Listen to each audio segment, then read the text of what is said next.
sailors out his shot.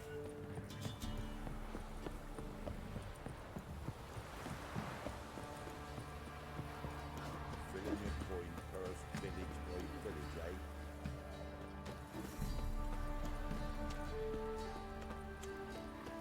Why is your ass so tight on?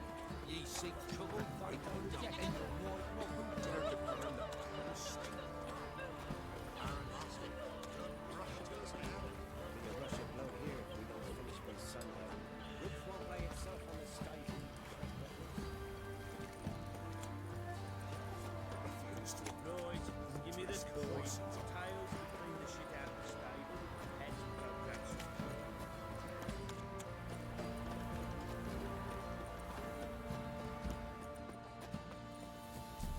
What are ye looking at? Bothering us poor folk. Geralt, good of you to come by. What can I do for you? Need some armor made. Witcher's armor.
What are you selling? What's good?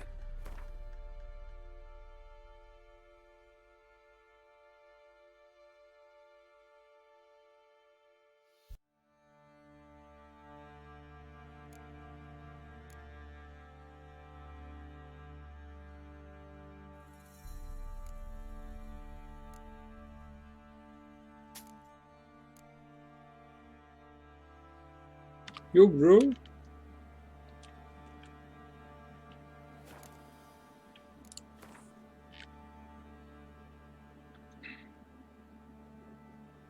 So I have crafted me some armor. Ready to play some Gwent. Rounds of Gwent?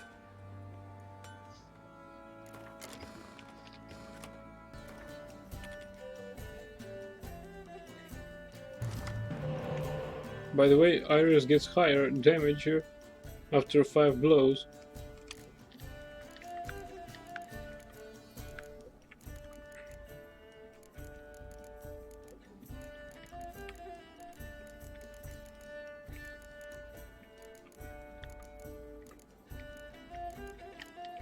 Hmm. 5 damage. Yeah, I thought you might say that. Okay, so we got medic.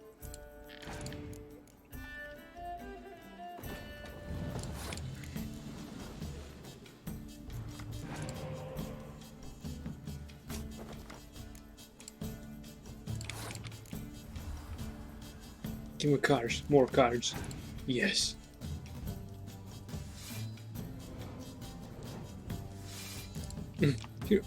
Here's another 4 power card for you.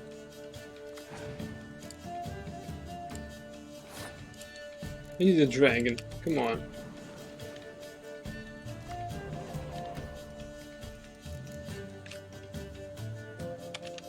Hmm.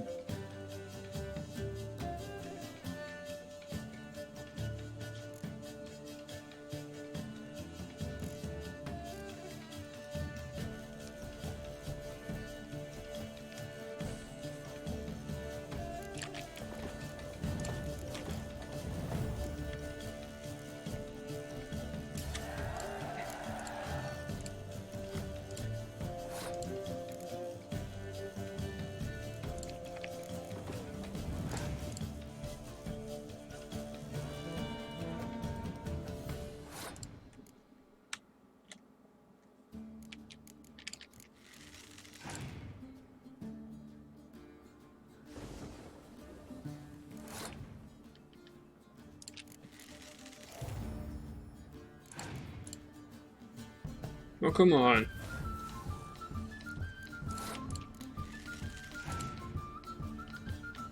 Finally.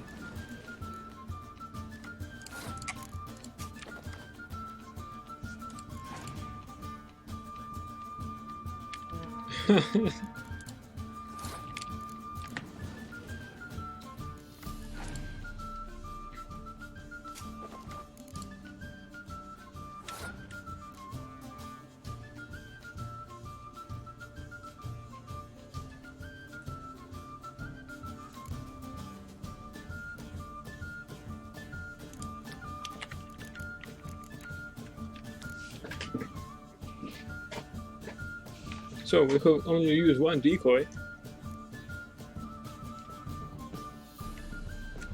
So somewhere around my part there is a second decoy.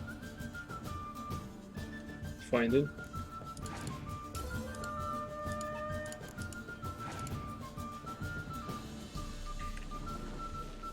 No matter.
Extra 2 points.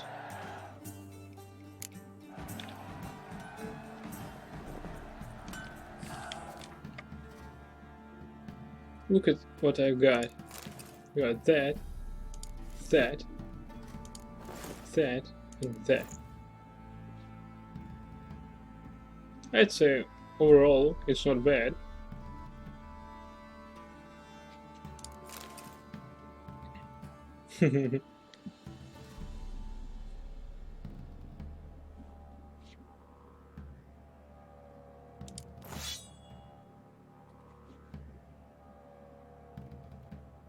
Weapon charges with energy during combat. When its color changes to red, a strong attack will release this energy in an extra powerful strike at the cost of part of the attacker's vitality. Nope.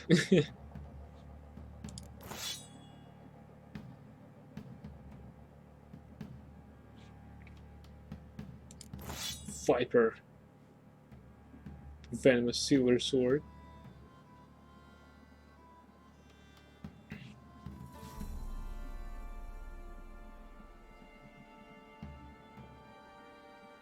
Classic edition, I'd say.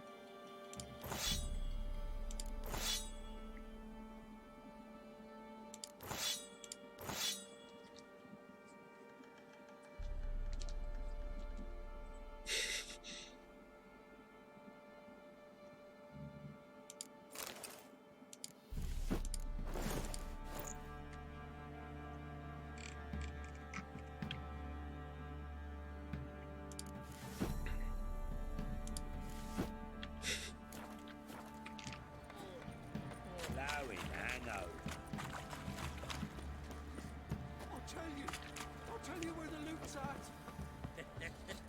Your mate split the loot between them long ago. At least that's what I would have done.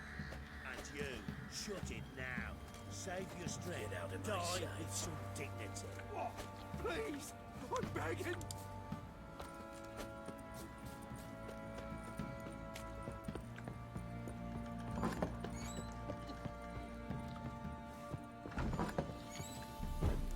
The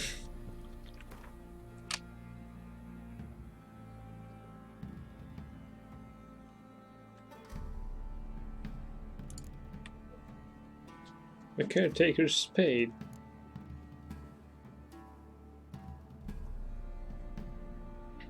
Ah, this tedious process. Look at this sword. I hope that in Toussaint we can get even better stats by upgrading our weapons.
Finally, we've unloaded. Don't need this sensor anymore.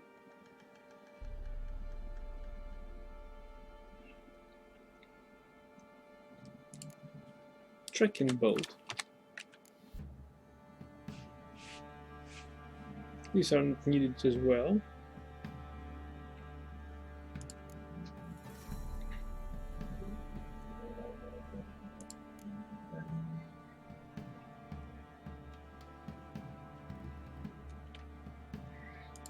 Ornamented brush.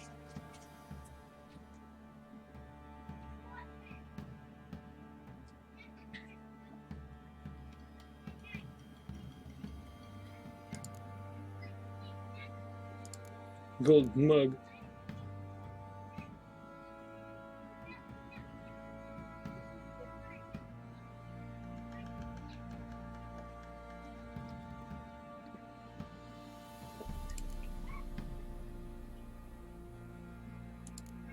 Portrait of Iris and Allgear.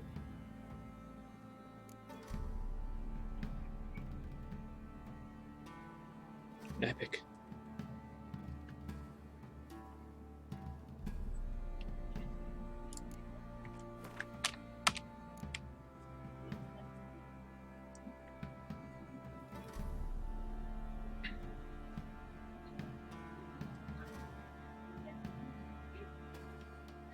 Okay, everything else we pretty much will sell, so it will stay with us. Well, we're set for Toussaint.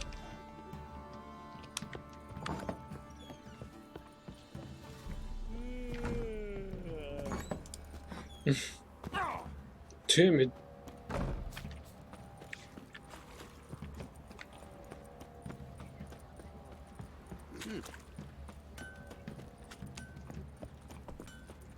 Anyway, what's in that tower?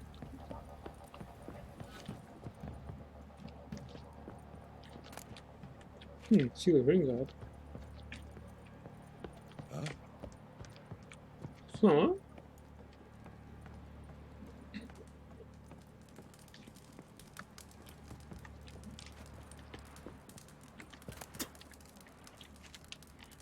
Shut up. Can't even see shit here.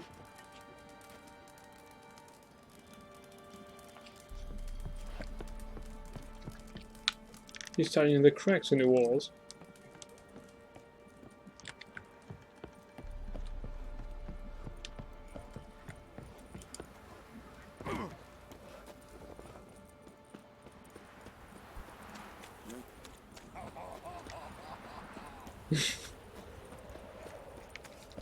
Right, give me the toys.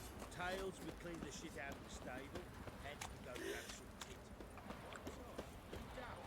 Wild hunt swoop down on them because they didn't respect the ladies. And the truth dared to burn. Darkness everywhere. I see it all around.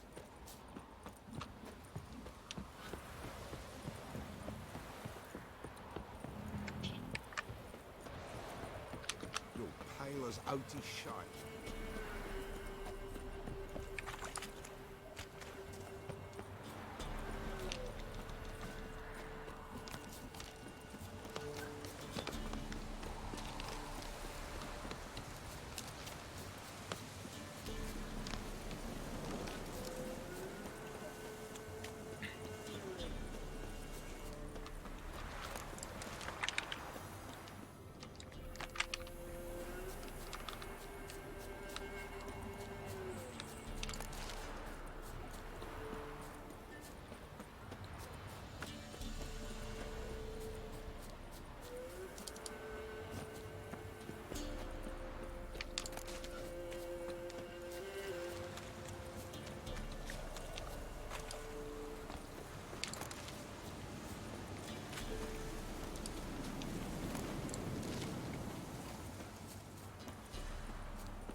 Smash it some more.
That was incredibly stupid. But okay.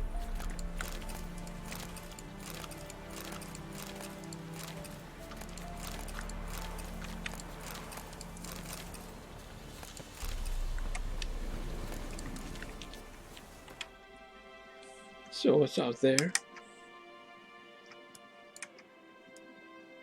Stonecutter settlement.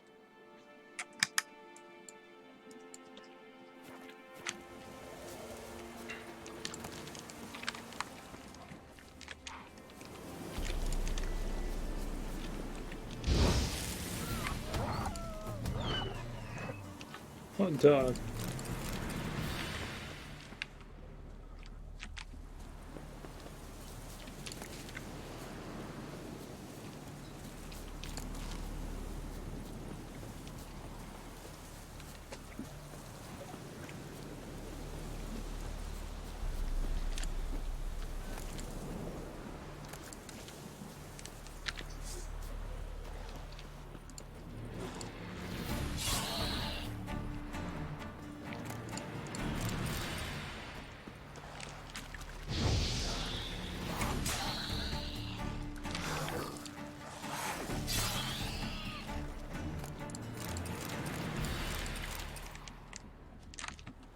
More of them prowling around.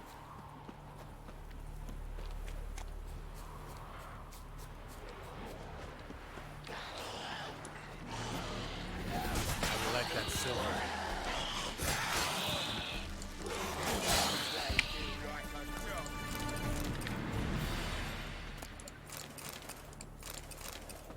What are you playing at? White vested?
Whoa, look at this quantity.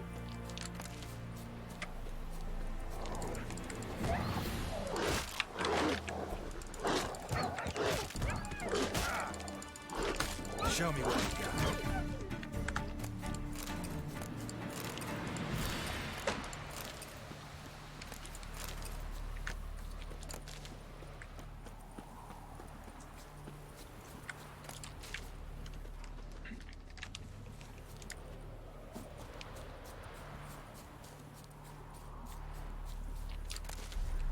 Come on already, I'm yearning to go to the sun. Now be a good doggies. Alright, well I'm gone.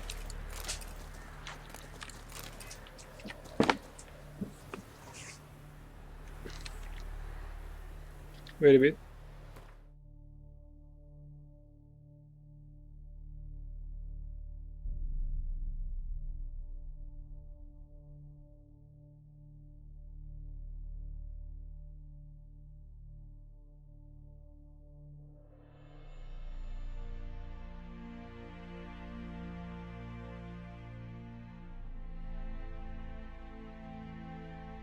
And I'm back.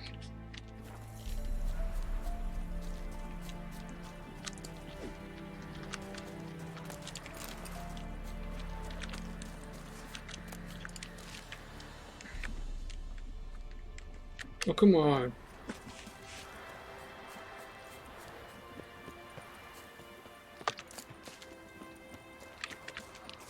Oh, this is knackers. These are knackers.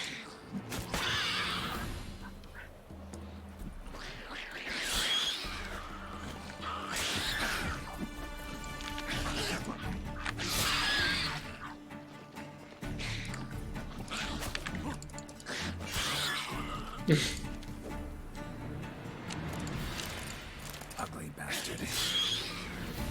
Come on, I just wanted to loot.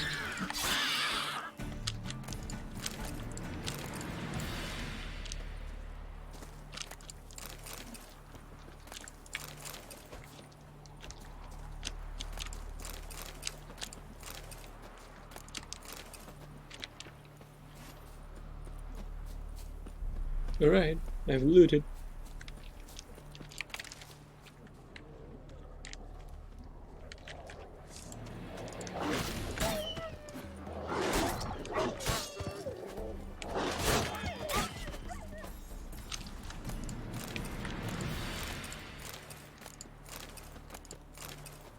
Well, we've got a meat supply for Toussaint. After all, we need to eat something after we drink some wine. Or we can eat first and drink later.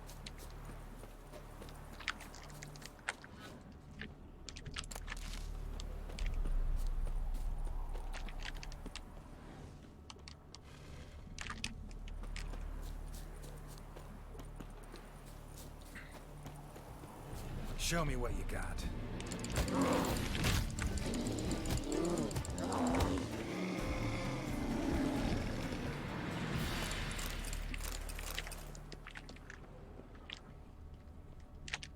Ugh. That's what happens when Geralt is not in the area for some time.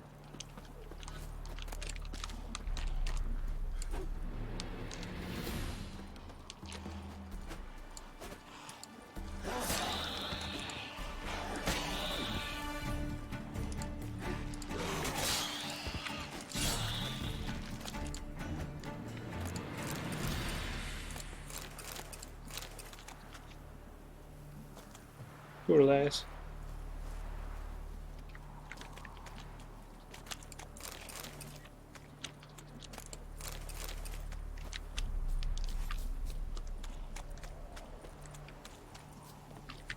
You.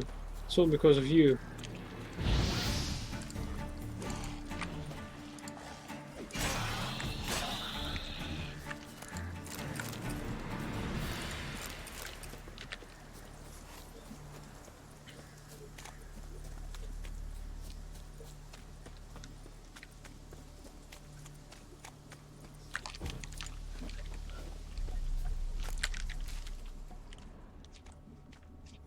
What? We've just been there.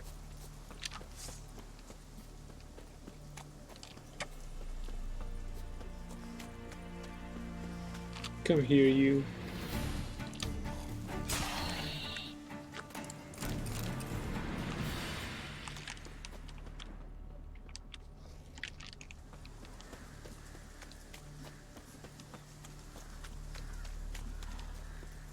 What now, you filthy?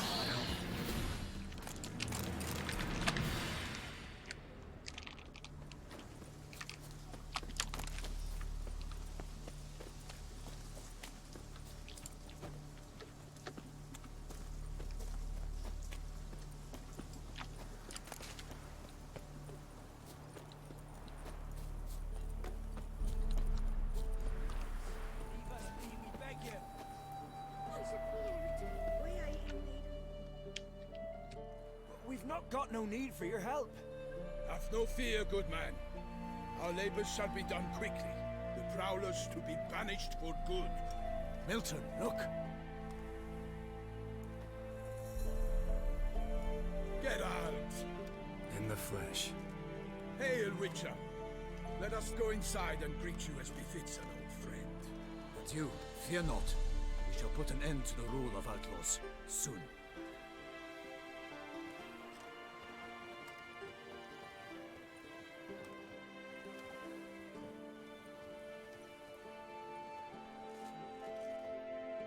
Found your message on a notice board. You see, Palmerin? I told you. The griffin at White Orchard. I knew that were we only to follow the tracks of its slayer, we would in the end find Geralt. Milton de Peyrac Peyran and Palmerin de Lanfort. Good to see you both. Been years. Be assured, we share your joy. You must forgive us our, surroundings. When we pledged to place the village under our protection, the village elder gave us this hut as our lodgings. He swore it is the best hut in the village. Get involved in some squabble? We discovered that in retreating, the Redanian garrison that left this land still is at the mercy of numerous plagues. A tyranny of bandits, the most onerous among them. These plunderers shall soon descend on this village to collect tribute. Milton and I will dissuade them. We are both sworn to fight injustice and oppression wherever they rear their heads.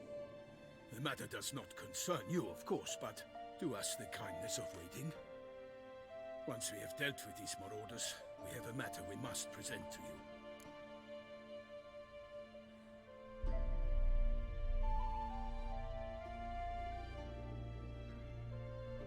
So, plan to go out and meet the bandits when they arrive? Fight them? Palmerin wishes first to appeal to their sense of decency. But I expect they will be deaf to this. Yeah, completely. We must afford them a chance to stand down. Many a hardened outlaw has left the path of wrongdoing upon hearing words of admonition. Doesn't happen in these lands. Ever. If they do not heed my reprimand, we at least will know we have done all within our means to evade bloodshed. Fine. Naturally, I'll help when Palmerin's rhetoric falls on deaf ears. Excellent. Then we've but to wait for the rogues to arrive.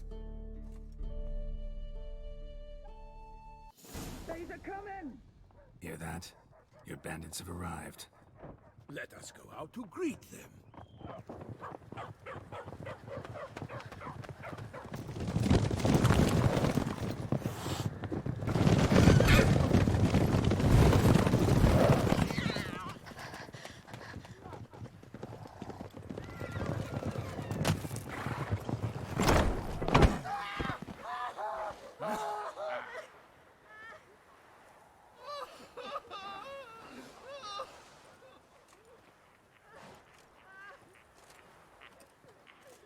Hark! Contemptible cars!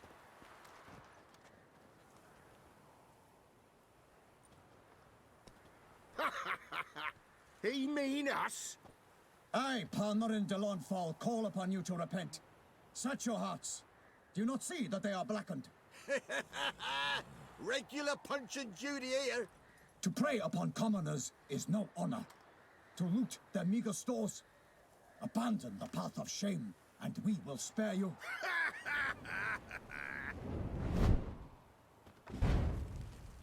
Right good jest, that. Had us a laugh. Now, fuck off or we lose our patience and you lose something else. Nay, wait, Zorg. These lads are a lark. Mayhaps they know some tricks. Oi, players! Can you toss balls all loopity-like? Or do that thing where one spits fire while the other farts?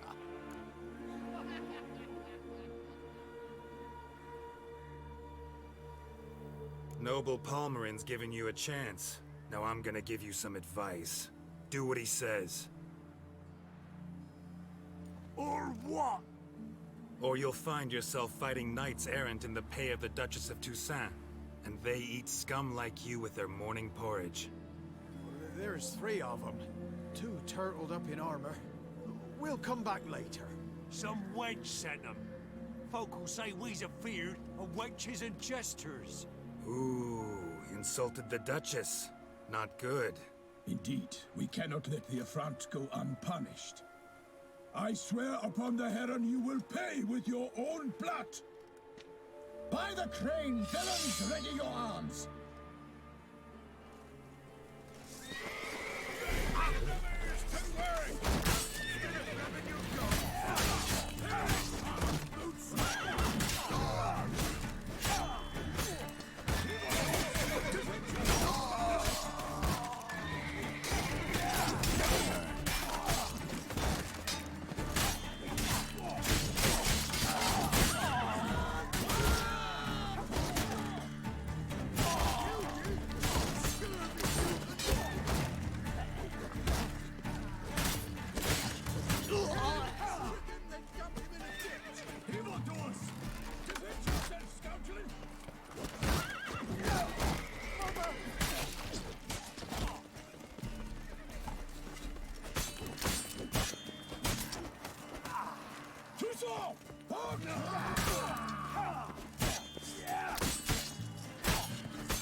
Defend yourself, scoundrel!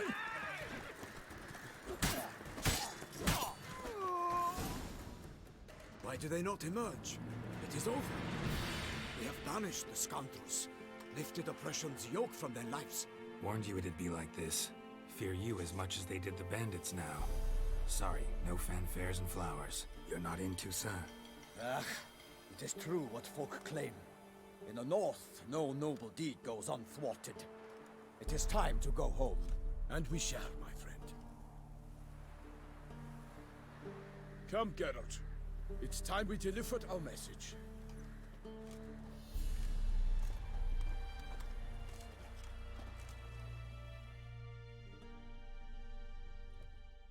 So fess up.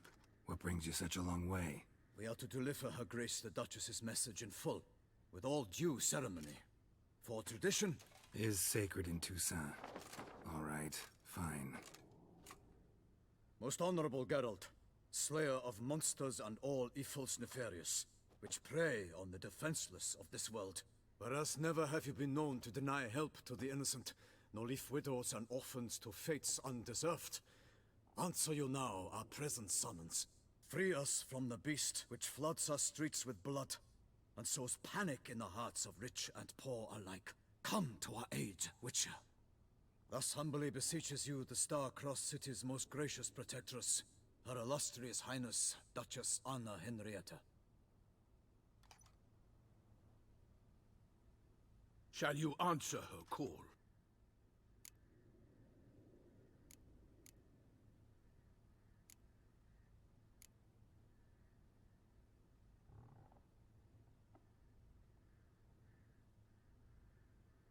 Anna Henrietta really say all that?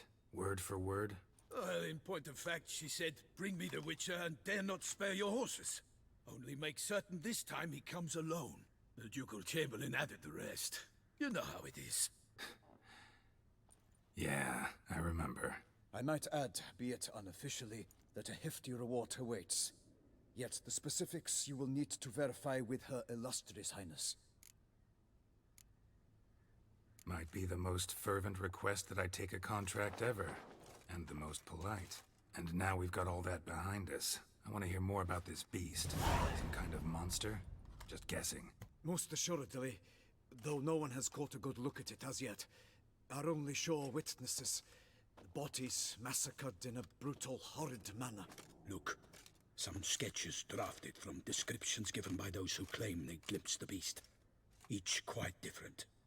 To my mind, these witnesses lie. How many victims so far? 2. When Her Grace learnt of the second, she discharged us immediately to fetch you, promising grants of land and fortunes in gold, should you answer her summons. An ill wind blows, Geralt. The beast cannot be tracked. Folks say it wields black magic. Also, both victims were nobly born, and the start of a tourney draws near.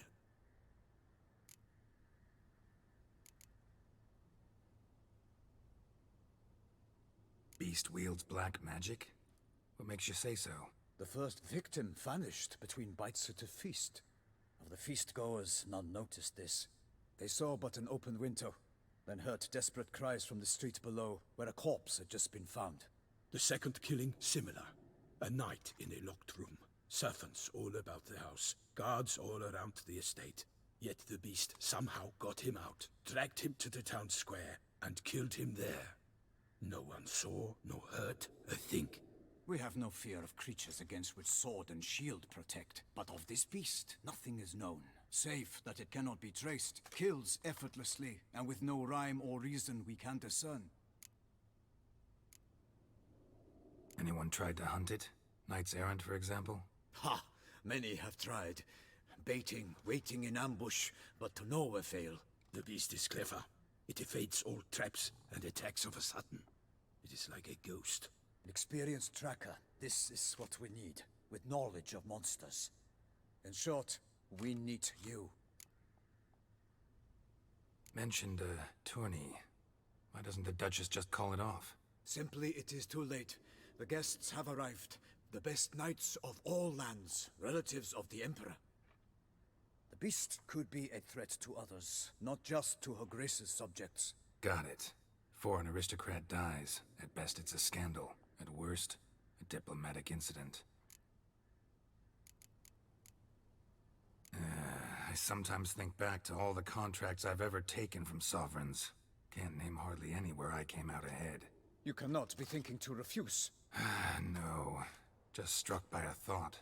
How the Duchess can sometimes be... demanding.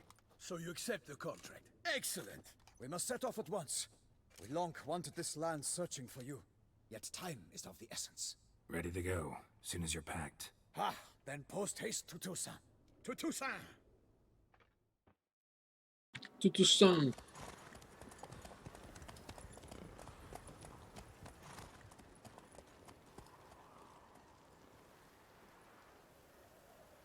Where are all the corpses? Where is my loot?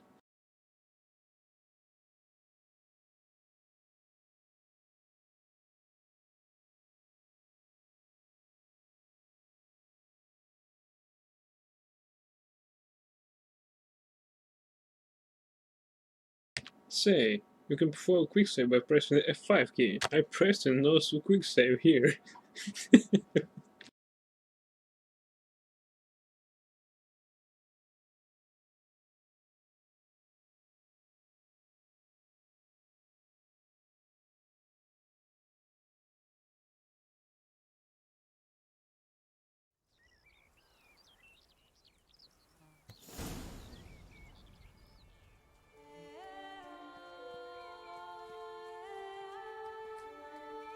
Toussaint, the land of love and wine. Exactly how I remembered it.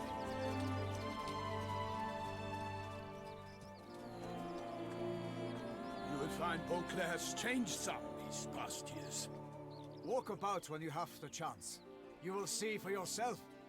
To me, place always seemed straight out of a fairy tale. Knights errant, elven palaces. You insinuate that we are somehow odd? I shall prove you wrong. This I pledge on the Heron.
Watch out! I kill a monster!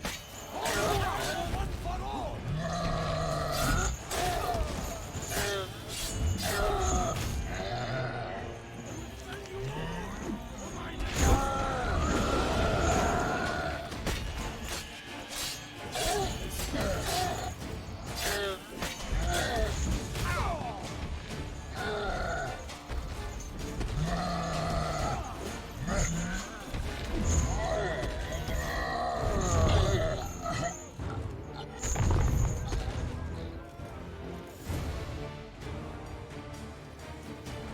Big beast. Tackling it single-handed? None too wise. Neither is love born of wisdom, Witcher. So, Guillaume, out with it. Which fair damsel inspired you to vow to kill that filth? The most beautiful among them. If he wishes to guard her name a secret, he need not reveal it. You I do not know, sir, nor seem you a knight, yet still I am profoundly grateful, nay, indebted to you for your succor. This trophy, sir, is yours.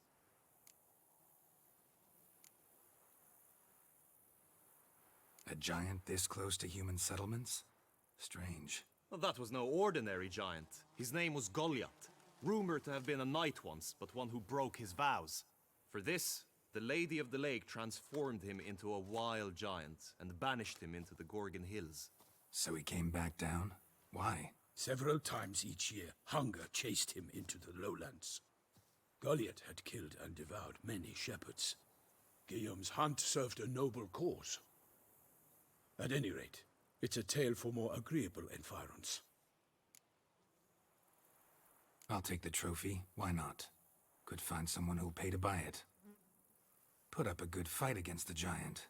Got experience battling monsters? None. In Toussaint we mostly chase bandits. But I vowed I'd bring my heart's champion the head of a monstrosity, as the famed Gottfried, known as the Giant Killer, did. You don't mean to hunt the beast, I hope. The matter's best left to Geralt. Another challenge awaits me. Yet if Geralt is to hunt the beast, he ought to know. It struck again. The river surrendered a corpse. It washed up in the meander by the cockatrice. Damien de la Tour's guardsmen are there already, securing the area. Securing the area? Better go there now before they trample any tracks, manhandle any evidence. Set forth then. I shall ride for the city to inform her gracious magnificence that Geralt has arrived. We'll meet later, near Guillaume's tent at the Tourney grounds. I shall take you then to see her grace.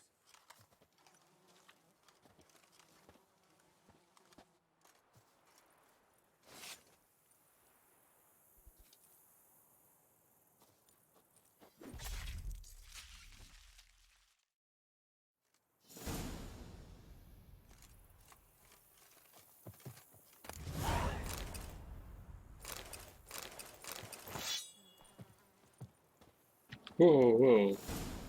He had so many little Let's check. Ah, this sword is just like mine.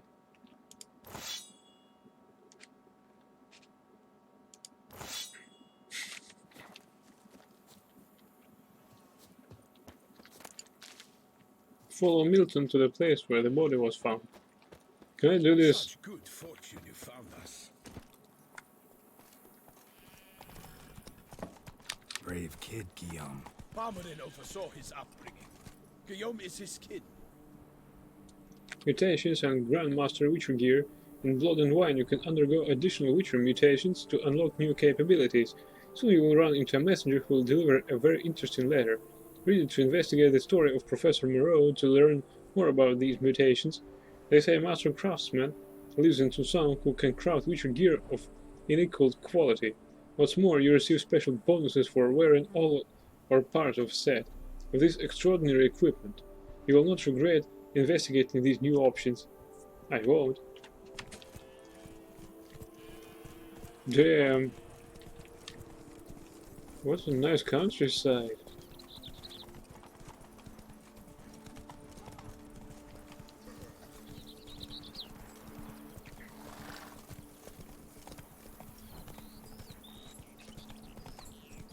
Can't get used to the way you knights talk, especially how you switch back and forth between flowery and, well, near normal.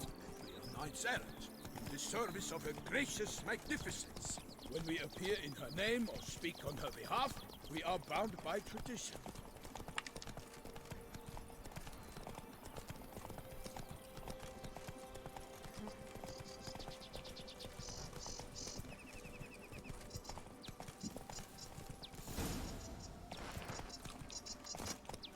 No one here. They must have removed the body already. Let's look around. Make sure they didn't miss anything. Hobnailed boots, multiple sets of prints. Ducal guard, clearly. Let's see where they went. Walked along the shoreline. Perhaps the body lay on the bank.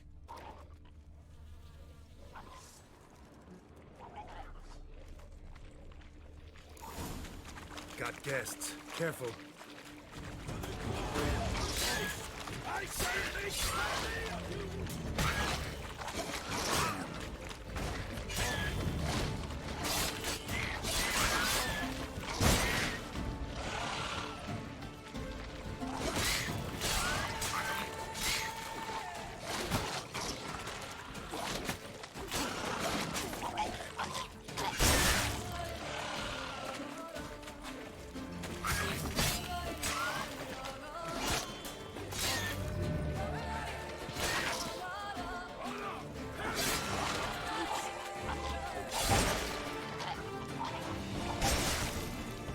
Drawn here by the smell of blood.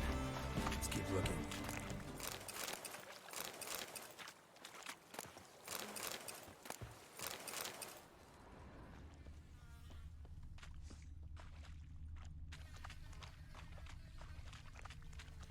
Anything taken by the current ends up in these shallows. Yes, the stench is fierce.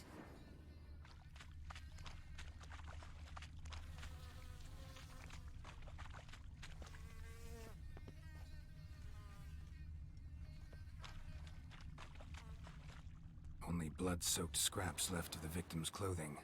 Good quality cloth. A wealthy victim, correct? Looks it.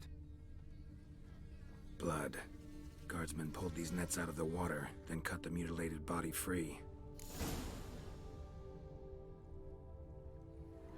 Gonna dive in, make sure they didn't miss anything. Look at the rut. Guardsmen left this site by boat, recently. Probably to transport the body somewhere. Notice anything interesting? Alas, nothing. The gods protect her illustrious grace. Notice anything interesting? Alas, nothing. To serve her illustrious highness is an honor, a privilege, a pleasure.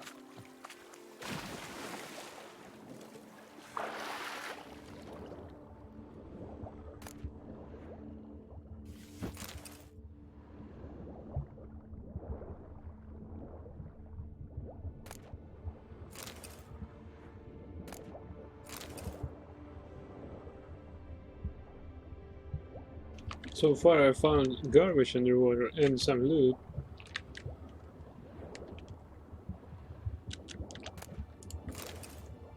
Broken ore.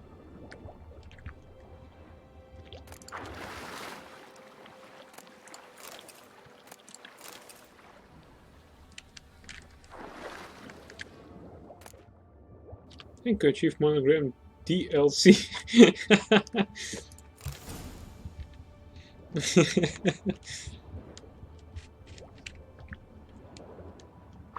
Silk kerchief, monogrammed DLC. A noble's accessory, clearly. Be nice to know where they took the corpse.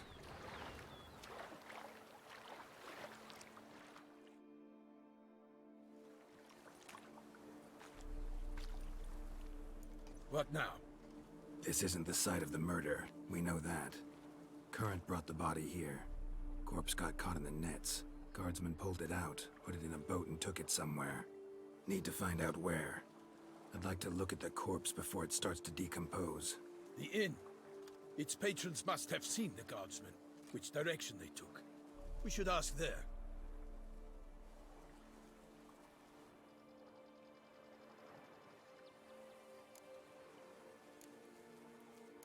Seems we've got ourselves an audience. You think this surprising? The locals will tell the children of children they do not have yet, of the day a quartered corpse was pulled from the river.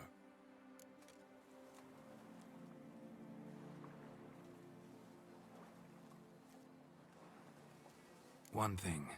Found a handkerchief in the water. Monogrammed DLC. Mean anything to you? Delacroix?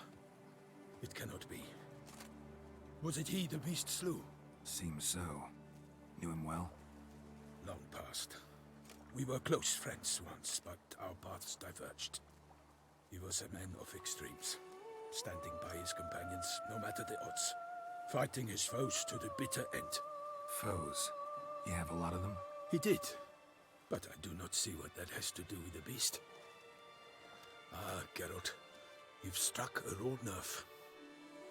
Memories of a time long past, to which I'd rather not return now. I understand. We can talk later. Let's go to the tavern. I shall have to leave you soon. Return to court. Barely got back to Toussaint. A knight in the service of Her Illustrious Highness knows no rest. In fact, I'd feared I would return too late to fulfill my duty. Yet it seems I've arrived in the nick of time. It's a name though. Yeah, Delacroix. It's a name, obviously. Such good fortune found us.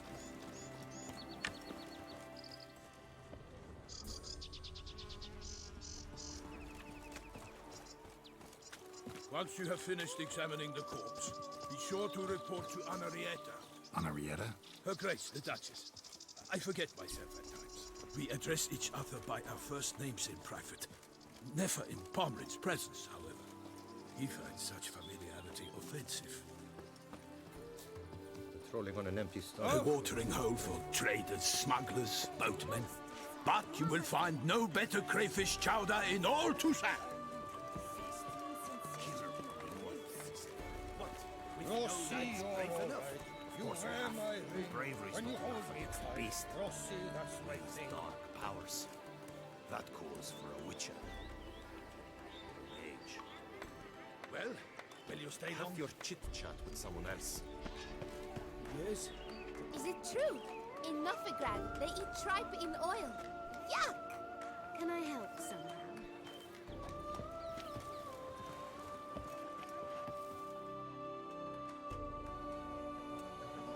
By my troth, could that be the musty scent of fresh pate? Naught else, Sir de Peyrac Peyran. I see time has not dulled your senses. We would be honored if you would join us. Your companion as well. But why do I not detect even a whiff of crayfish chowder? No soup today, on account of there being no crayfish. I reckon you've not heard, but all I caught was a corpse. I awoke at the crack of dawn, as I do each day, but when I looked up, I beheld a blood-red sky. This corpse is precisely why we're here. For the man whom you've invited to join you at the table was summoned from a far-off land by her gracious magnificence. He is tasked with tracking and killing the beast. We invited 2 men to join us, yet since Sir de Peyrac Peyran in temperament is more akin to hare than hound, I surmise the other is the hunter. With whom do we have the pleasure?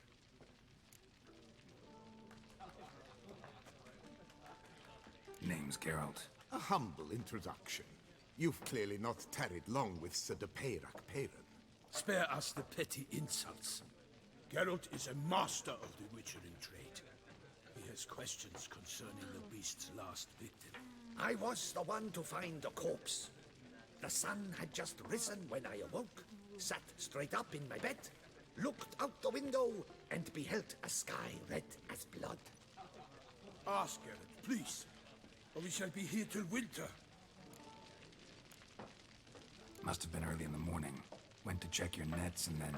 I stepped out of my hut and saw... By my troth, to the point, man. You found a body ensnared in your crayfish nets. We know this already. What happened then? Did you see anyone nearby? Did you spy anything noteworthy? Anything at all? Not a soul around, just me. As for noteworthy... well... What did you see? But be warned, if I hear the sky was red again... I saw a head bobbing, eyes bulging, the tongue blue and popped out. Next to it, a hand rocking upon the water. Get a good look at the body parts? They gave me such a fright. I bolted to town fast as my legs would take me, then returned with guardsmen who told me to keep out of their way. They had a hard haul. The parts were so tangled up in my nets, they were forced to cut them.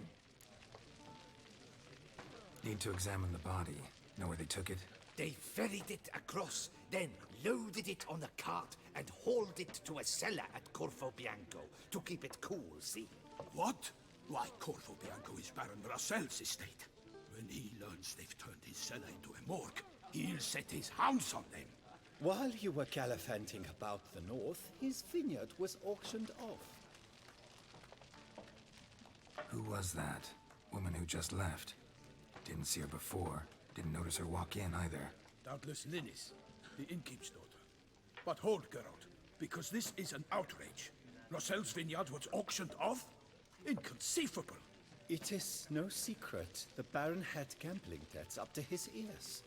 It finally came time to collect. His creditors auctioned off his property.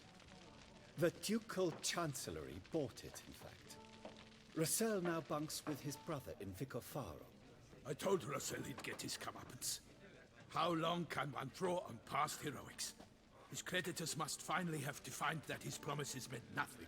Such are the times. Today's knights are pale shadows of the heroes of yore. It's true what they say. God sent the beast to punish us for straying from the old paths. So folk think the beast's divine punishment. Knights have turned their backs on the old customs. Where they were defenders of the duchy, they're now defenders of their own tushes. Why, you insolent... Let him talk. The Duchess trades in titles, grants honors to ill-doers. We've strayed from the path of virtue, lost the gods' favor, so the gods sent retribution. Don't listen to that nonsense, Geralt. It's rehashed street preacher Codswell. Yes, the rebel rousers have been sprouting up like weeds lately, each offering the same bill of goods. They say anything else about the beast? Besides it being a messenger of the gods?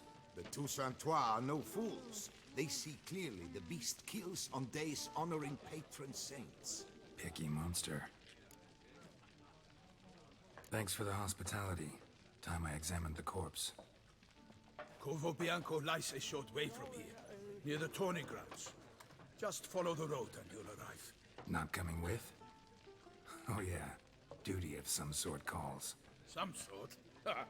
Her Grace bestowed a great honor on me, even before we departed for Velen. I'm to play the hare during this year's game in the Palace Gardens.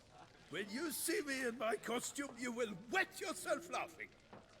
A little tempted to ask a few questions, but it sounds like a long, complicated story. One involving lengthy digressions into local history and tradition. So, see you later, Milton, and good luck.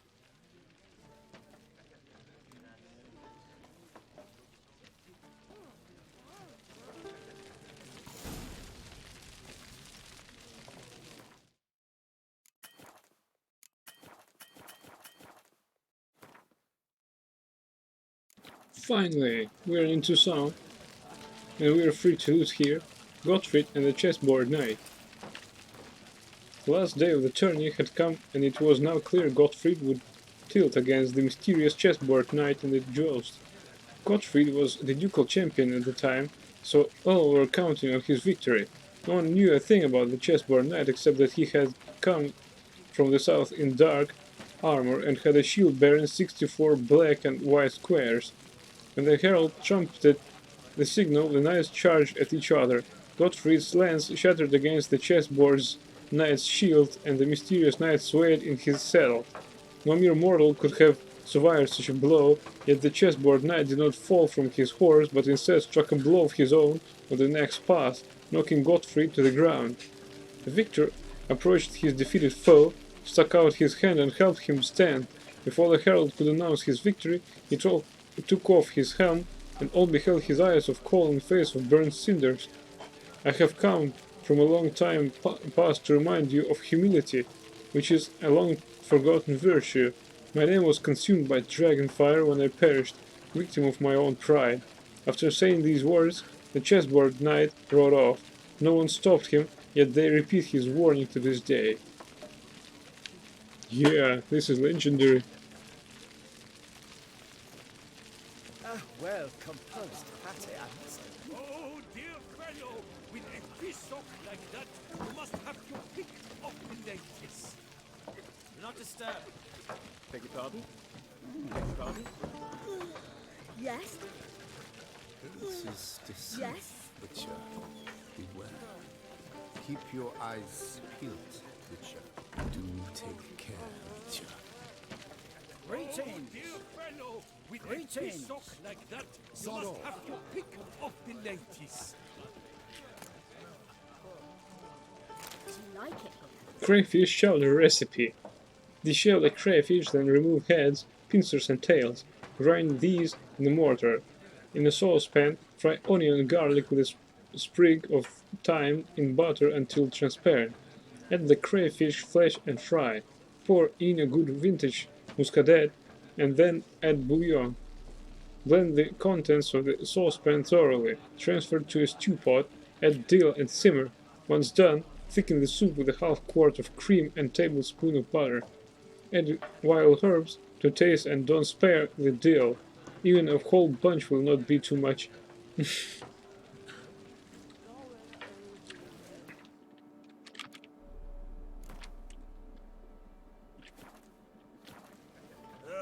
Normally, I'd encourage you to try our famed fisherman's chowder.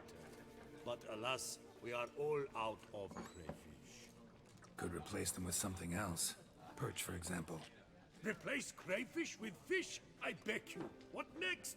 Vinegar for wine? Parsley for thyme? Huh? Your Nordlings are a pleasant lot, but about cuisine you know nothing.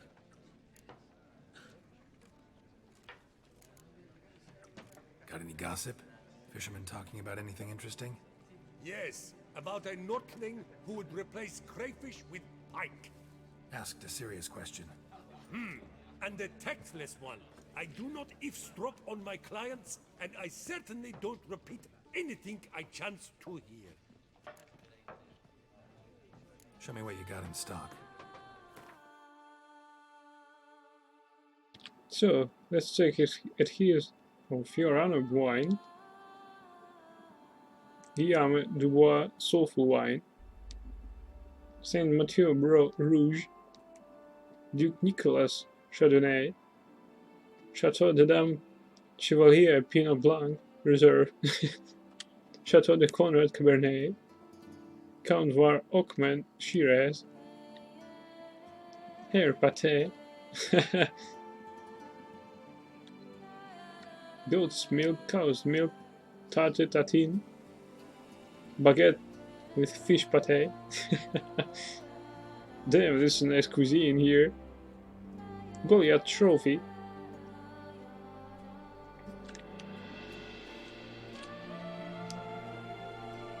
Boeuf bourguignon. Ratatouille. Baguette with camembert. Duck confit. Herb toast. Onion soup. Brioche. Butter. Honey croissant. Flamiche. Grilled chicken sandwich. Chicken liver pate. Fish tart. Camembert. Ooh, nice. I want some camembert myself. Chocolate souffle. Pork rillettes. Damn. I got lots of stuff here, but nothing so exquisite. Though I have baked apple.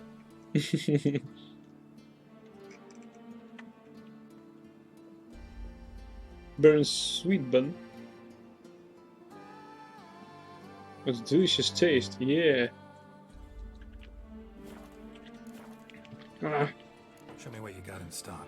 I was so diverged by his assortment that I forgot to sell my shit.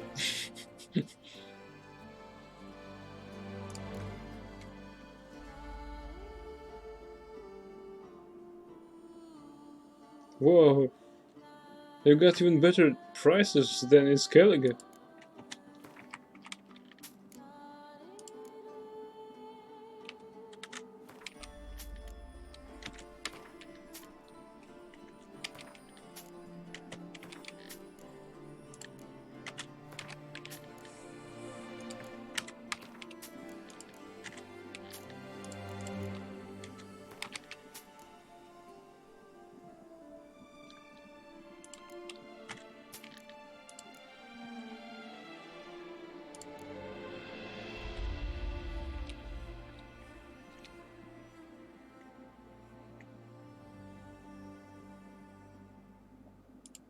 What?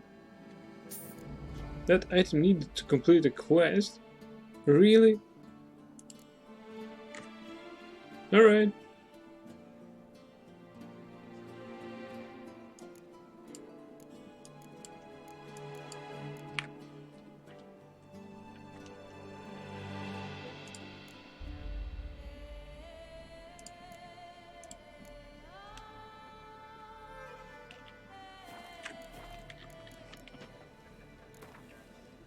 Ooh, nice price. Not likely to taste your famous fisherman's chowder, so maybe we could play some Gwent. Nice price, by the way. With a fish sock like that, you must have your pick of the lengths.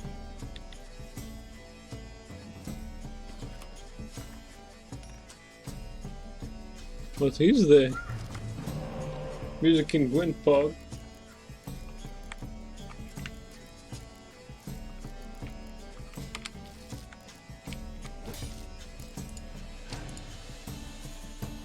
He plays for Skellige. Hey, I want to play Skellige too. Berserker transforms into a bear when the Mardron card is on its row. Yeah, he plays Skellige. A king he's gotta be wise. A king's gotta command respect. A king's gotta have stones. Krahan Crate shuffles all cards from each player's graveyard back into their decks. That's a pleasant surprise you've told me about. Yeah. Young Berserker, want some?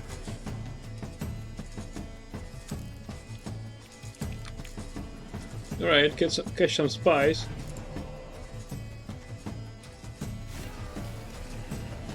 Not bad.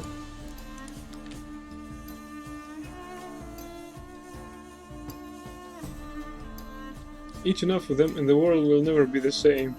Mardron. What a music.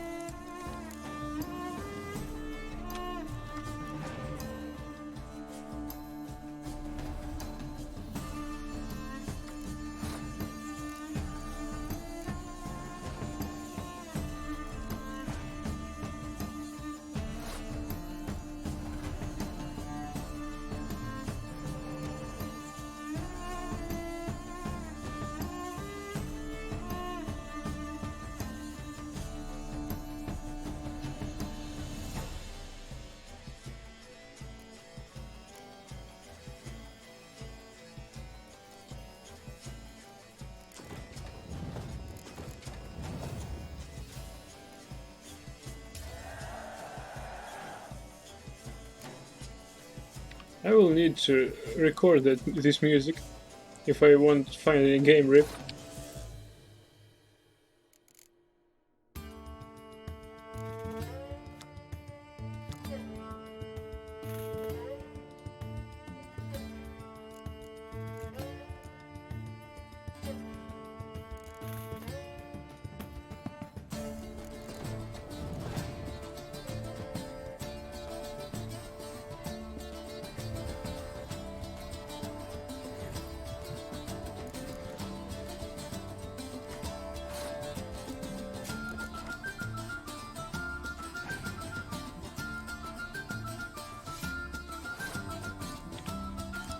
Clan Drummond Shield Maiden, they'll shatter on our shields like waves on a rocky shore.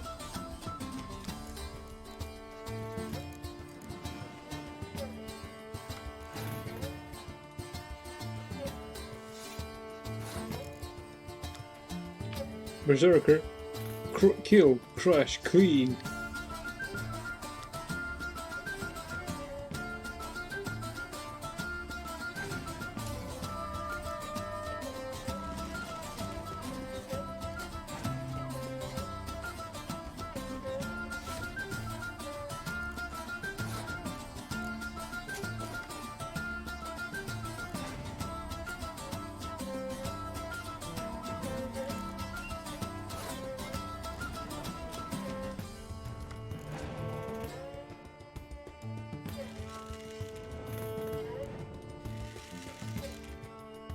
Light longship? Escape them in the waters of Skellige? Good luck. Roar! Transform young Wildcarl.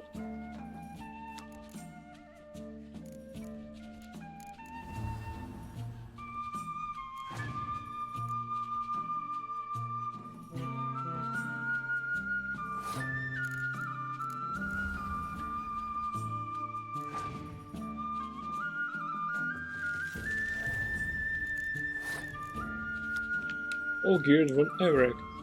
At least you know I don't easily lose my head.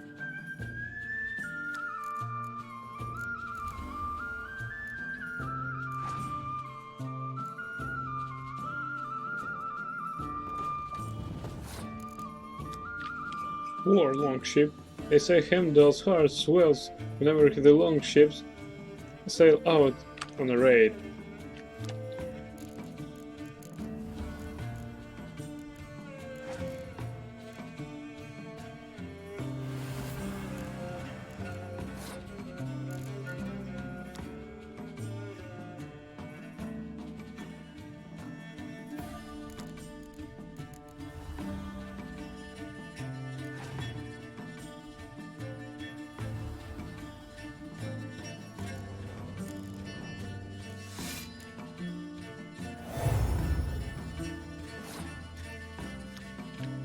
Ceres.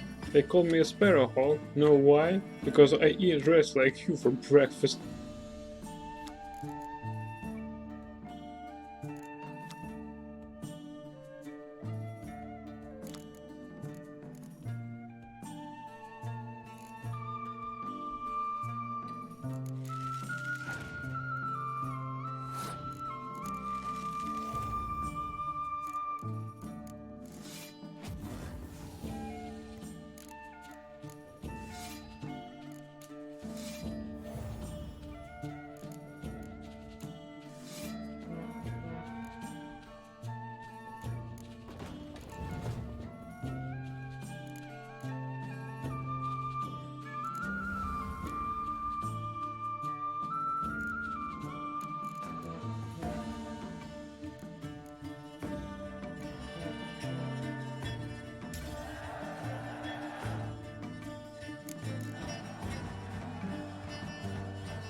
Message on the back, signed by a certain Count Monier.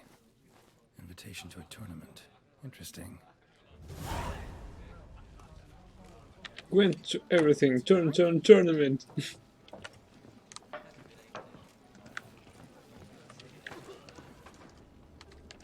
Beg your pardon?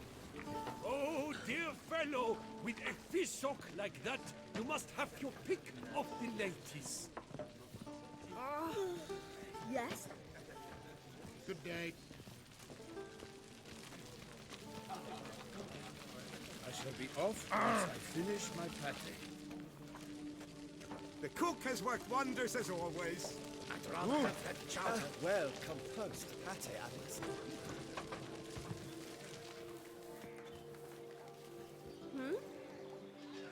Keep your eyes peeled, Witcher. Hello? What is it you need?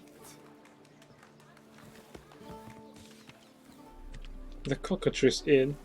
Whoa, whoa, whoa. Now this is a nice sign, actually.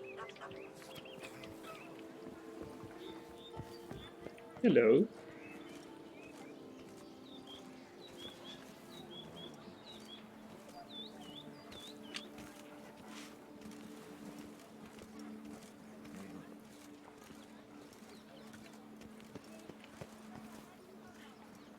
They don't even comment. It seems that they encounter much the outlanders who just watch and gaze on this beauty.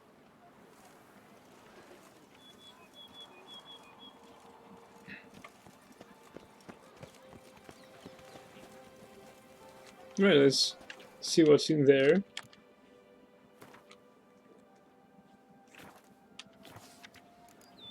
Hunting season now open. By decision of the Grand Master of the Hunt, all members of the Hunters' Union are hereby called upon to cull the numbers of our Duchy's woodland predators. As specified in the relevant decree, hunters shall be richly rewarded for presenting ears taken from the wolves and bears which have spread like vermin across the Sensory Marsh. Among these, Grand Master of the Hunt and Baron of Trastamara. Wanted, the White Wolf. The Witcher Geralt of Rivia, known as the White Wolf, is wanted to serve as a guide. His potential employer guarantees an ample wage for this unusual contract. For more information, you should go to Count Beladol's temporary base camp in Toussaint. Note, we kindly request all other persons not present themselves at said camp under the pretense of being Geralt of Rivia. Count Beladol was not born yesterday and can easily tell who is a witcher and who is faking it. All those journeying to his camp in shabby costumes with wooden swords strapped to their backs can save themselves the trouble and turn back. Notice from the Ducal Camerlengo. Calling all knights errant and other strong men. The duchy needs you. Your aid is required. Bounteous rewards are in the offing. More details available at the Ducal Camerlengo's offices on Knight's Dormant Square. Announcement for the Office of Internal Revenue of the Duchy of Toussaint. The Office of Internal Revenue hereby announces a limited live auction to be held regarding the sale of a piece of developed real estate and accompanying agricultural land located in the Caroberta Woods region. Having been left to the ducal treasury by the late Count Crespi, who departed this world without any heirs, due to the unique nature of the Bellegarde estate and its important role in the production of wine bringing great fame to the duchy in all corners of the world, only subject of the Duchy of Toussaint shall be allowed to participate in the auction. To all knights errant and other such men of arms, be it known far and wide that the services of voluntary keepers of the peace shall be needed. Minor problems are expected to arise during the transfer of the above-mentioned real estate, and said problems for their dissolution could require the application of direct physical force. All volunteers are asked to report to the field office of the Procurator General of Toussaint near Plegmont's Bridge, that is to say, to the place where the auction shall be held. That's the land of knights and honor, says he. And I agree, says I. Woodblack and services. Come a mess, live well dressed, you'll see I'm the bleeding best, the woodblack of the port. Contract for a Witcher's caravan escort. To a Witcher or Witchers, the Beauclair Coopers Guild is seeking an individual or individuals willing to escort a merchant convoy through an area threatened by the Great White Terror. More information can be obtained from Gaston Legave at the merchant's camp in the forest to the north of Coronado Vineyard. Mongreen Pauline, Undersecretary for Threats and Risk Management, Beauclair Cooper's Guild. Ducal clerks looking for help. Could be good coin to be made. The Duchess summoned him. Wonder what Ahoy! Ahoy! Find yourself somewhere. Pues a more here and more there. They say her place is always greet the beast. Salutations. Challenge each other for sport. Leave us to summon a witcher from the north. Who would have thought it possible?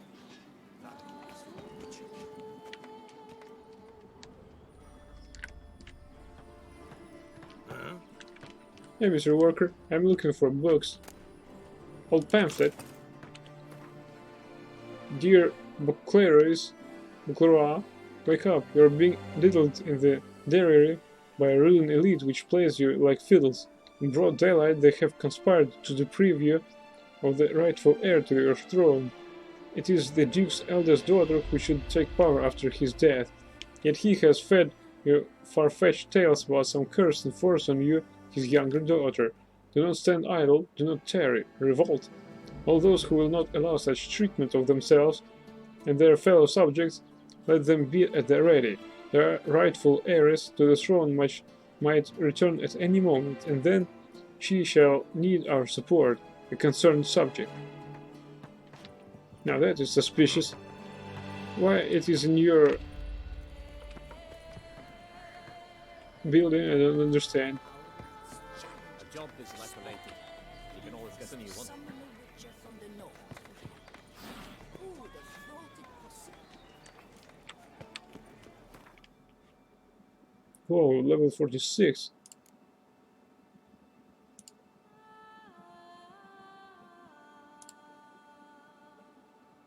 Collect all the missing cards in the Skellige deck.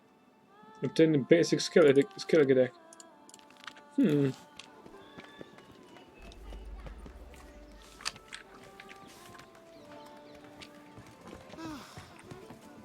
Exactly. What a place. Sorry. Yes? Well, will you stay long? All is in order. You go your way, I'll go mine.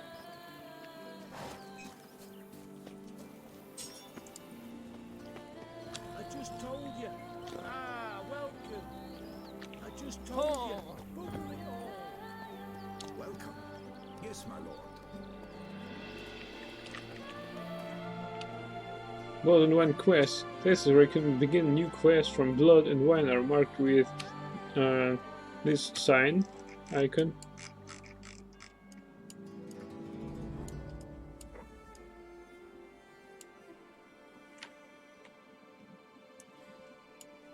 It is big. Look at this. How far it is from me. No, probably not that far, but yeah, it's far.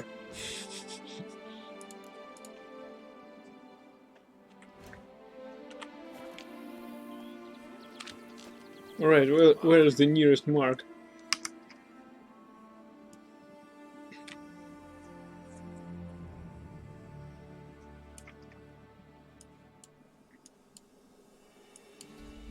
Dulcinea Windmill. Lady Dulcinea was a noble woman at Duchess Caraberta's court. According to legend, whenever she appeared, duelist knights would duel for her favor and noble women would faint out of jealousy. Yet rather than accepting the advances of one of her gentleman suitors, Lady Dulcinea, tired of the pomp of the ducal court, agreed to the proposal of Simple Miller and abandoned the palace to dwell with him in his mill. Where it is, she lived there happily ever after.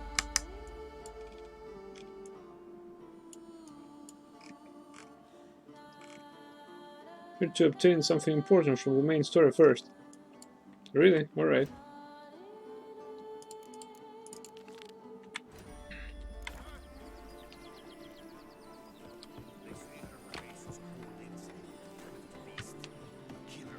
Yeah, we need to examine the body.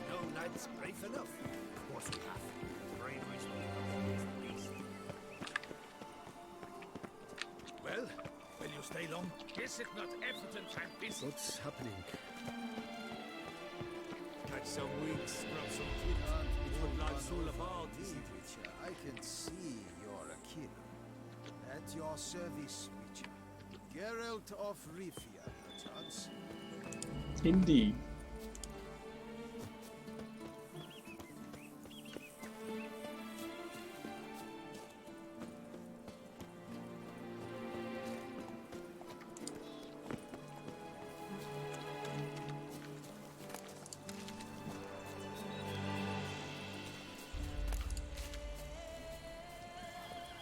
Sounds like a fight.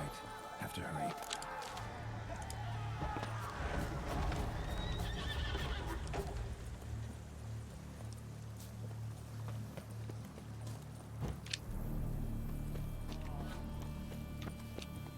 Damn it. Killer must still be here.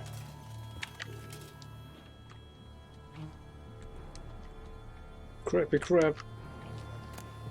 Some ducal guardsman trousers, blunt crossbow bolt. Throat torn open by man-like jaws. Man-like, except for long fangs. Killed with a single blow.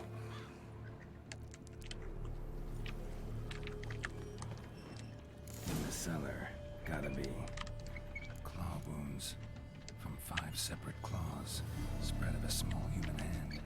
Massacred by a vampire. Not Nekimura though, or Fletter. Bruxa, gotta be. Attacker had no trouble knocking over the cart.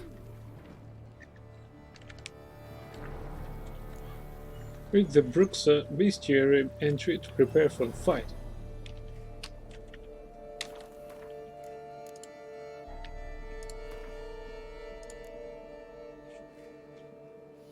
The beasts of Beauclair, eyewitnesses to gruesome monster attacks always have a hard time describing the creature in question. The beasts move quickly and often attack at night, while the witnesses are terrified and primarily concerned with fleeing for their lives. As a result, witches quite often have no inkling what creature they face until they find tracks or otherwise establish something for themselves. Of course I know the Bruxa is a vampire. Are you kidding me? We killed a lot of them in the first Witcher game. Such was the case of the beasts tormenting Beauclair. Geralt knew it was deadly, elusive and fiendishly clever. Everything else he heard was clearly the product of imaginations fed by fear of a dangerous predator.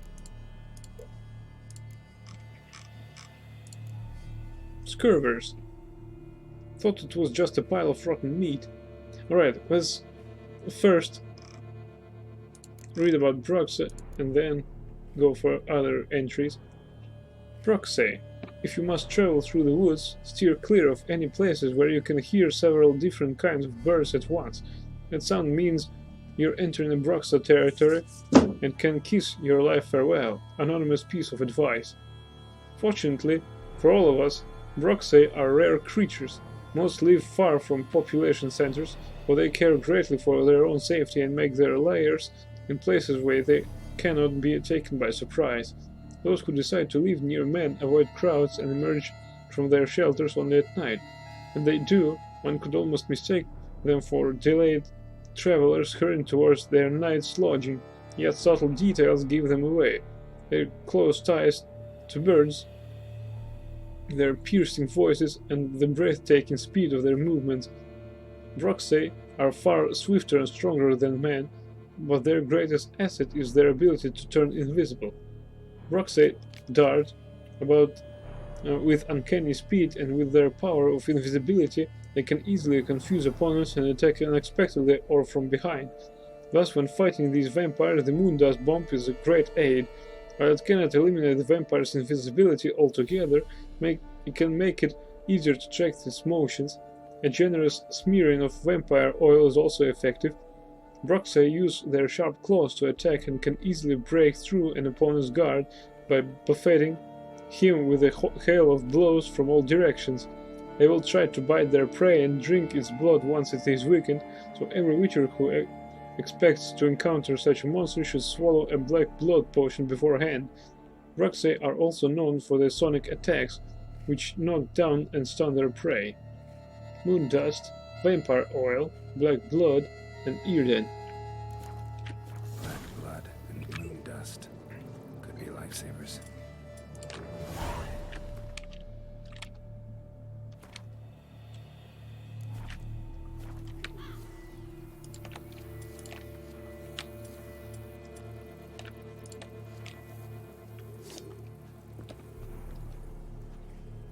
Let's try to... Footprints. Small bare feet lead deeper into the cellar. Hurled against the wall with great force.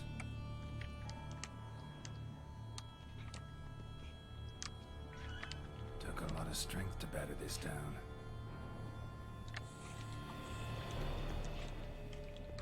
Used this to batter down the grate.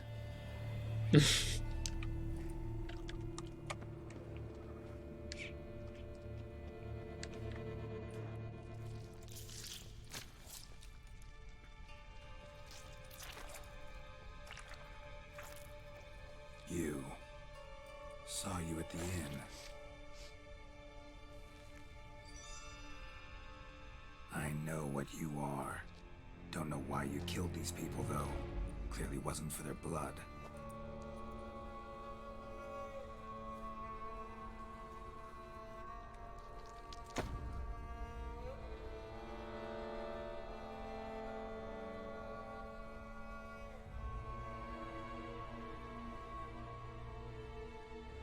We don't have to fight.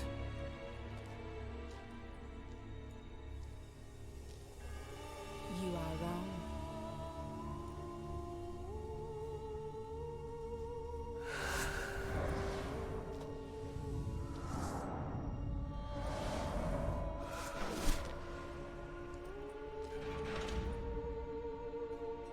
I cannot let you leave.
Men to get to the body. What was she doing at the table, though?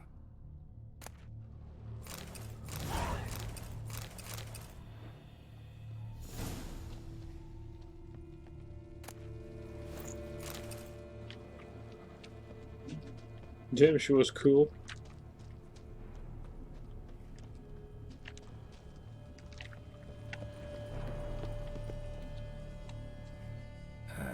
Stinks. Waterlogged. Both hands amputated. Body was quartered just as I thought. Laid in water for some time. Head swollen, and something took a few bites out of it. Something in the throat. A pouch.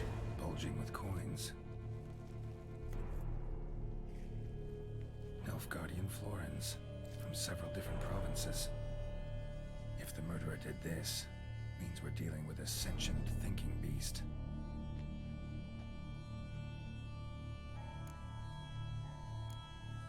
Body was chopped up after death. Blows struck with great force, but bones sliced through, not crushed. Creature that killed him had long claws, sharp as a witcher's blade. First sank its claws into the victim's heart. No Bruxa did this. Third hand. A spare. Except it's clearly not the victim's. Guardsmen must have not noticed it as they picked everything up. How's this possible? Still warm. Blood still flowing? Several monster species can regenerate. Never heard of that happening to their severed limbs, though. Or of their limbs seeming completely alive after so much time. Examine the tissue more closely later. Might learn something. So, murderer was clearly a monster, but not a Bruxa. But then why'd the Bruxa come here for the severed hand? And who does the hand belong to? Why the hell's it still warm? Now, pouch shoved down the victim's throat. What's the significance? And why was he chopped up into pieces? Lots of questions, no answers so far. Need to know about the other victims. I'll ask Palmerin to get me in to see the Duchess.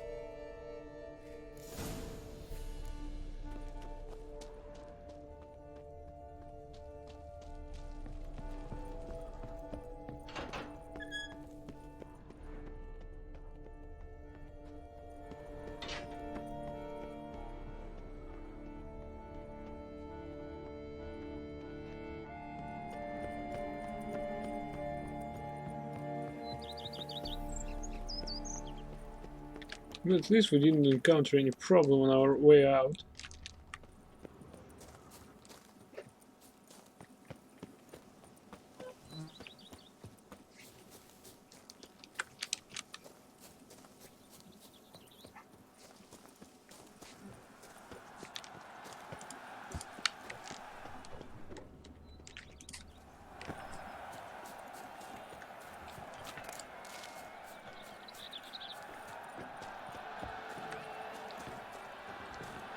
He seems to have some nice squabble out there.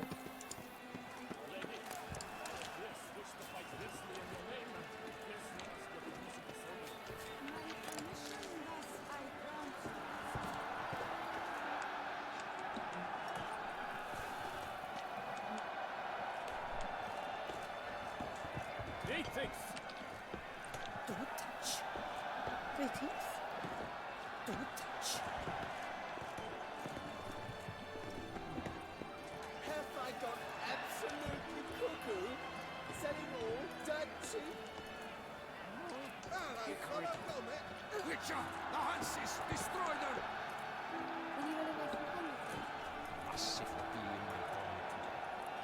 Witcher! The Hansis! Destroy them! Have I gone absolutely cuckoo? Selling all that cheap? Salutations. In need of advice?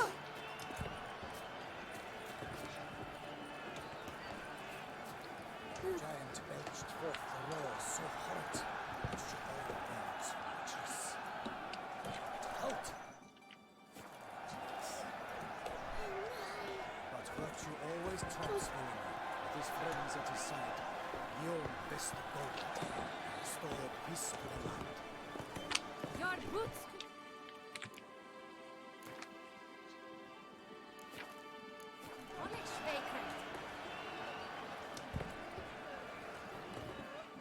Need to speak to the Duchess, urgently. All right, you scamps. Store is done. Go find your parents. But the Palmerin, what about the story of Riddick and the dragon? They're tales for another time. But take a good look at the man who stands before you now. This is Geralt of Rivia, the master witcher who lent his valiant hand to the defeat of the giant Goliath. Master Witcher, is it true virtue always trumps villainy?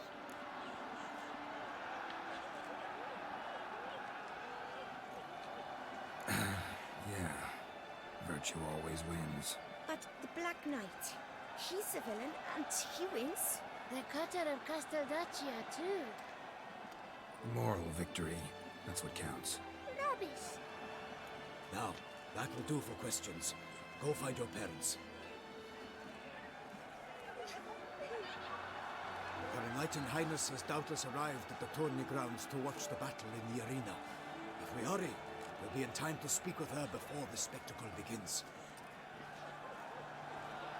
Lead the way.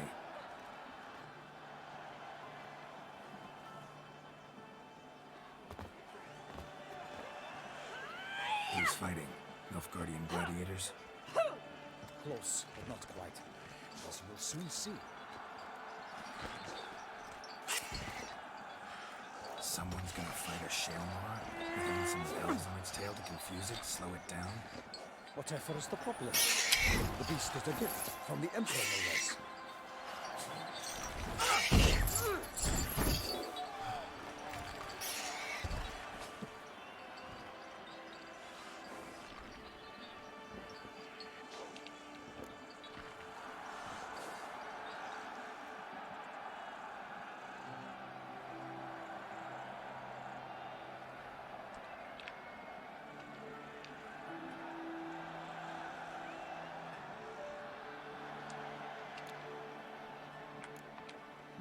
Shouldn't torment the beast. And would you like to be dumped in an arena, blindfolded with a string of bells dangling from your ass? Pity a monster. You, a witcher? I slay monsters who are a threat to humans. You're out to humiliate one to entertain a crowd. No knight will gain any glory from this. Who's going to fight the beast? Guillaume, the young man you met. Yeah. Mentioned he'd promised his heart's capture a monster trophy. Great love demands great sacrifices. Let's go.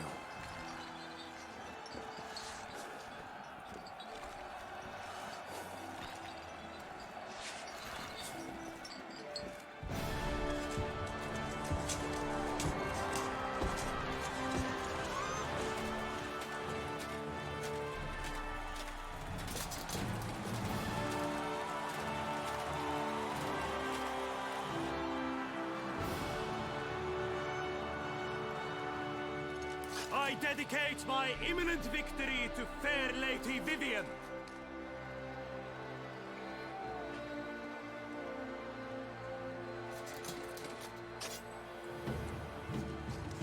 It's begun. The fight shall have to end first. We must wait.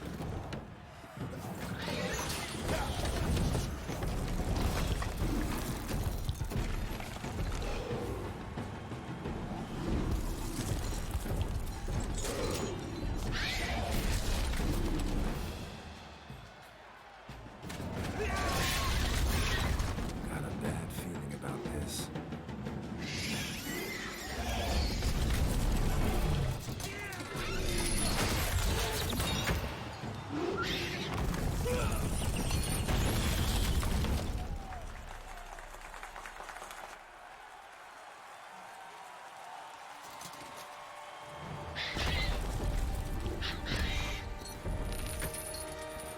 Damn it.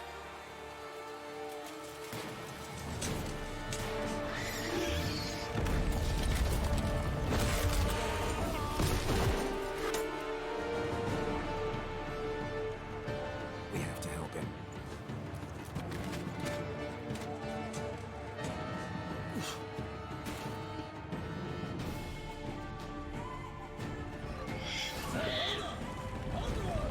Gotta keep it down.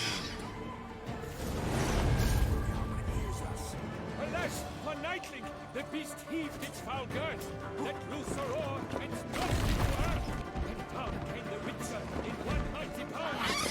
Fight to the beast, its hands confound!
damn it! I need to save this man. Crap.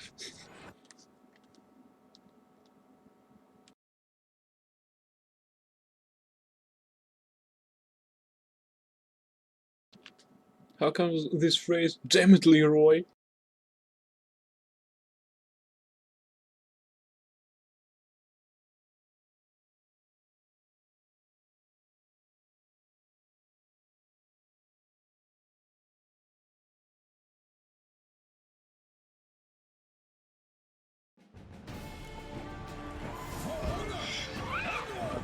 Gotta keep it down.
The Shelma lies defeated by Geralt of Rithia, master of the witchering trade.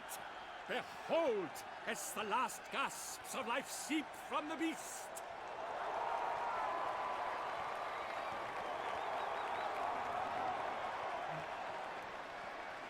Master Geralt, do what you must.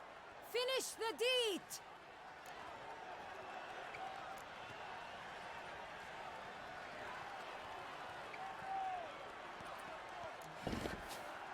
Monster's no threat. No need to kill it. A victor may always show mercy. It is his right. Long live Geralt the Merciful! Pikemen, see to the beast.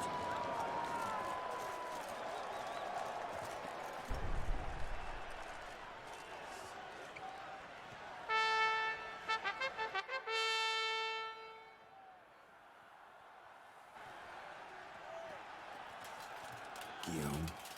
The lad came damned close to dying. I'm fine.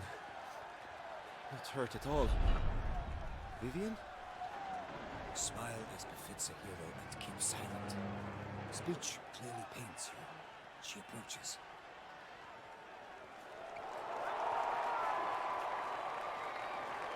Geralt. We must talk.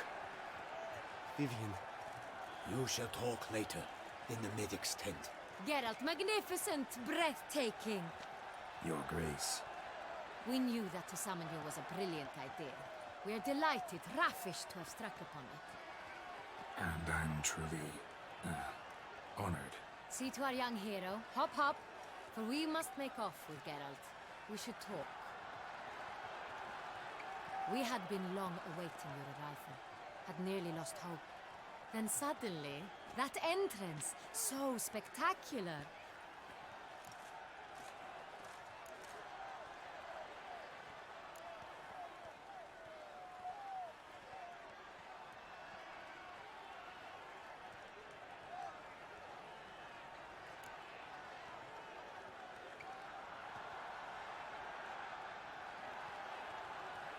Your Grace, Shaelmars are dangerous creatures, even to knights in full-plate armor. Nonsense.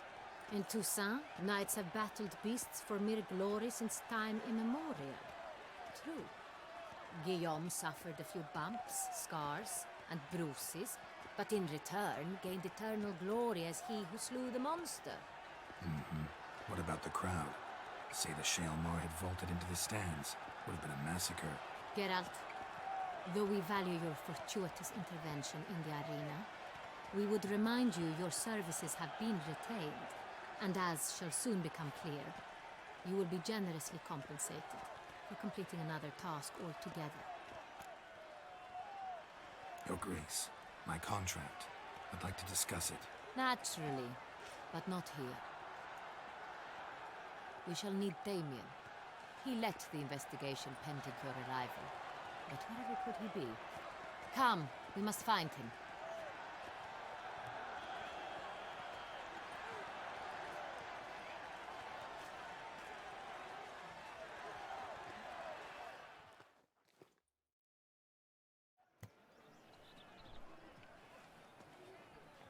Tell us, have you come alone?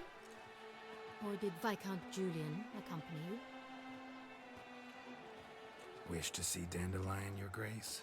Yes. I mean, no. Yes. But solely to tell him we regret. Yes, deeply regret rescinding the death sentence we so justly handed down upon him. If we could turn back time, we would make certain he sat in a tower till he rotted. No, we would ensure he was broken on the wheel, then drawn, hanged, and quartered.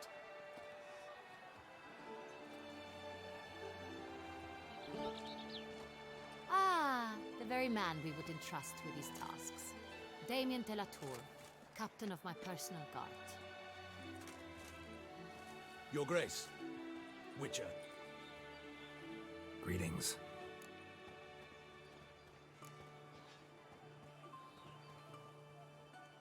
Sorry to have to tell you, but the guardsman handling the last victim's body... I know already. The creature in the cellar of Corvo Bianco. Was it the beast? No. A Bruxa, a kind of vampire. Not the beast, but tied to it in some way. You know this how? Through careful analysis of the evidence, both on the riverbank and at Corvo Bianco. Do you mean to insinuate the investigation thus far has been sloppy? Geralt insinuates nothing of the sort. We must listen to him attentively. I examined the body of the beast's last victim. Might have found something. Need to analyze it. A quiet place, that's what I could use most right now. And maybe the help of an alchemist or a mage. Also like to hear all you know about the previous victims. Take it Sir de la Tour is my man for that. Firstly, call me Damien, please. Secondly, you should know I spoke against summoning you here. I've heard much about you. You bring trouble, or thus far have, always. And we've enough trouble as it is. Yet we are capable of defeating the beast on our own, without an outsider's help. I've no doubt about it. Damien, we settled the matter of the Witcher's employ some time past. Definitively. Since you have broached it nonetheless, let us discuss Geralt's pay. Are the legends true? Do Witchers usually demand that which you find at home, yet did not expect?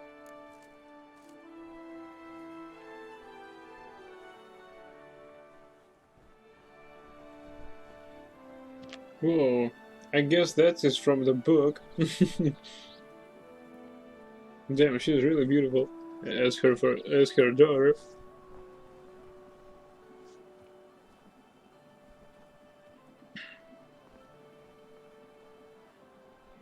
Let's say yes, why not?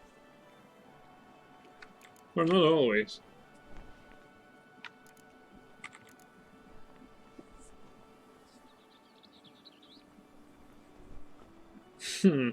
Crappy crap. Yeah, the legends are true. Yes, Your Grace. The law of surprise. Time-honored. We shall be content.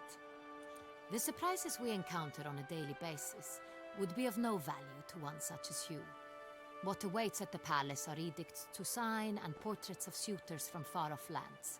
I fear you would find little use for either. Thus we've decided you shall receive the deed to a vineyard, Corvo Bianco, and a sum of coin. You will doubtless consider this adequate. Title to the vineyard shall be given to you at once. Surely you'll need lodgings while you hunt. The coin, however, will be yours only once you have slain the beast. Lovely, generous gesture, Your Grace. But Corvo Bianco, isn't it the Duchy's temporary morgue? Is it now? The Chancellery's bungled things again, we fear. Not to be left unsupervised for one instant. Yet, in its mood, a morgue should present minimal problems to a witcher. What's more, nothing enhances a wine's reputation better than a grim legend. Thank you, Your Grace. I accept the contract, of course. But as I said before, I'll need some information.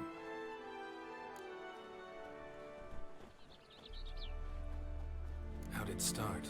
Who was the first victim? Crespi was the first to die. He was famed once for his many glorious tournament victories. Then he grew old, hung up his sword, and took to winemaking. Crespi was not loved by the wine merchants. He was ruthless in business and thought to cheat many a time. He asked us for a dispensation from all court ceremonies. We did not grant it. We could not. Once you've taken the oath of a knight, you remain a knight till death. How'd he die? Where'd they find the body? Quite unusual, the circumstance. He was at a feast when suddenly one of his fellow feastgoers noticed he was missing. The town watch found him an hour later. On his hands and knees, propped against the town pillory, his sword hanging from his neck. He had died of wounds inflicted with claws, not a weapon. Blows of great force. So he died suddenly, but the body was on its knees, meaning someone posed it. So it seems. Second murder. Tell me what you know. In the city there are certain nooks. No one reasonable ventures there after dark. Ramon Dulac's corpse was found in one such place. With the first murder, terror gripped the city. Its inhabitants grew wary, kept to safe areas. Consequently, news of the second victim came to us from a group of concerned cut-purses. Criminals fear the beast? Telling in a way. Take it you've excluded the possibility that Ramon died at the hands of these bandits. Do you believe me an amateur? Not hands, but claws killed Ramon Dulac. The wound was deep, clean. His body was found in a gutter, dressed in nightshirt and cap, a pillow placed under his head, and his sword replaced by a bed warmer. Ramon Dulac, a knight who but a dozen years past was an advisor to our father, the Duke. Someone went to a lot of trouble to make him look ridiculous. Maybe revenge was the motive. It's not out of the question. Dulac had shady dealings with the criminal underworld, but no one ever came forth with concrete proof of any misdoings. So, first two victims were knights, best years behind them. The same could be said of the third. Sir Delacroix was wont to claim that in modern times knights face new challenges, enterprise being the latest addition to the chivalric virtues. He made a veritable fortune in the grain trade. Palmerin even nicknamed him Sir de la Stinchi. Found a coin pouch on his body. Contained florins dating from various times, hailing from different provinces of the Empire. Delacroix loved coin, true, but had no patience for numismatics. Lots of similarities between the victims. All the bodies were found in strange places under extraordinary circumstances. Seems the murderer, whoever or whatever it is, has some meaning to convey. These were honorable men. We are horrified by the disdain, the disrespect with which they were treated. These were knights of Toussaint. Blast it. Might be the point. From what you say, none was a model of virtue. Ever considered that's what the beast's trying to draw attention to? All the murdered men were knights who swore fealty to the 5 chivalric virtues. And even if the... Knights of Toussaint swear fealty to what virtues exactly? Honor, wisdom, generosity, valor, and compassion. 5 virtues. Why are they so important to your knights? Strange question. Your Grace, forgive me. I'm a foreigner trying to understand another land's customs. You are forgiven. According to legend, the virtues we cultivate were bestowed upon us by the Lady of the Lake. How we truly came to espouse them, none remember. In Toussaint, we believe men of low birth should be simple-hearted and obedient. We expect much more, however, of our knights. They are to be soldiers and courtiers, lords and servants. Thus the need for clear moral guidelines. At the time of his dubbing, a knight vows to demonstrate throughout his life honor, wisdom, generosity, valor, and compassion. Beast seems to be pointing up moral decay, denouncing it. Victims were all humiliated. Might have been murdered to emphasize their lack of specific chivalric virtues. Honor compromised by the pillory. Wisdom by ridicule. Generosity by a coin pouch shoved down a throat. It seems to fit true, though not perfectly. Can't discount the theory if it's on the lips of everyone in town. Say our reasoning's right. Next murder will be just as showy and denounce the victim's lack of the 4th virtue, valor. We can also assume that victim will be an elder knight. Let's think. At the moment, all the knights are either at the tourney grounds or in the palace gardens. Our annual hare hunt shall begin there shortly. Have you heard of the custom? Milton mentioned something. Seemed excited to prance around in a bunny costume. Not sure why. Hang on. Strange circumstances. A knight advanced in years. The famed cowardice of rabbits. Could it be that simple? Is Milton de Peyrac Peyren the next victim? Milton also knew Delacroix. Told me so down by the river. Damien! To miss something so obvious. De Peyrac Peyren, Crespi, Delacroix, and Delac formed a knightly team. It was years ago, but... They were a team? They were close friends, tightly knit, and as such earned the trust of our father, the Duke. We often witnessed him turn to them with delicate matters. Later, their paths diverged. Unlikely to be a coincidence. Beast must know it too. It's a lead, I'm sure. Your Grace, we need to find Milton, immediately. Rather problematic. You see, the garden entertainments are due to start, and he's disguised as the hare, hiding somewhere, waiting for some tipsy courtiers to find him. The hare's hiding place is a carefully guarded secret. We must call off the game, at once. First and foremost, we must remain calm. Damien, order the garden searched immediately, but discreetly. By no means can we disrupt the festivities. Panic will only incite the beast to strike sooner. And you, Witcher, follow me. My gardens, my night, I shall take the fall. A murder is out of the question. I will not allow it. Not near my palace. Horses? Ready our horses! Shit, this is intense. Your Grace!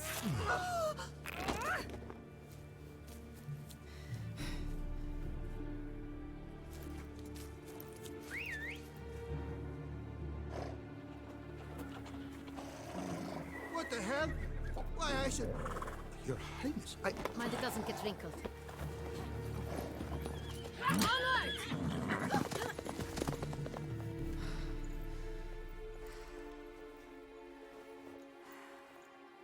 Hey! That is silk! Be careful! Give it to me!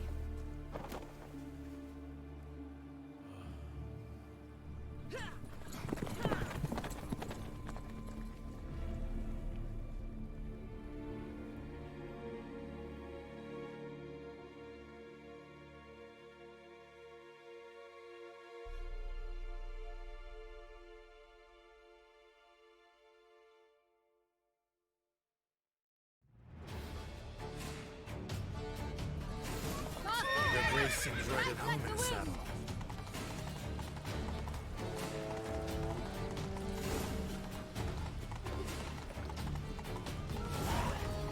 Clear a path!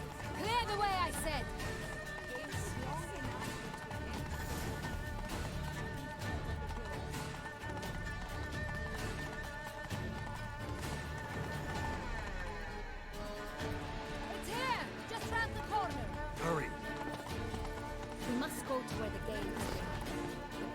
assassins must find a unicorn's horn, a golden fish, and a phoenix egg.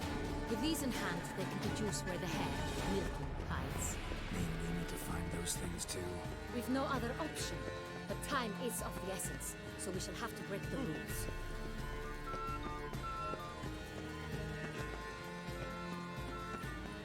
I'm glad to see our illustrious grace.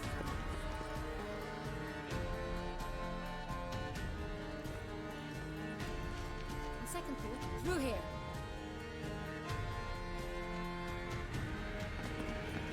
I shall show you where the hunt plays out. Then we will split up. You will get hold of the unicorn horn and the golden fish, while I nab the phoenix egg. That will be quickest.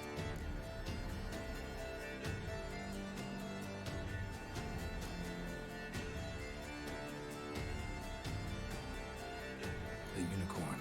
How do I catch it? It's terribly skittish, true, but I'm sure you will find a way to earn its trust. Turns round, over there, look. Golden fish. Do I need a rod or a net? Please. It's not a real fish. Look there, towards the water. See the lights? The hunters are trying to hook the fish from boats. You must simply dive in and find it. The golden fish and the horn both contain things or clues that will help us find Milton. Once you have fish and horn, find me among the other phoenix egg hunters. All clear? Then let's get to it.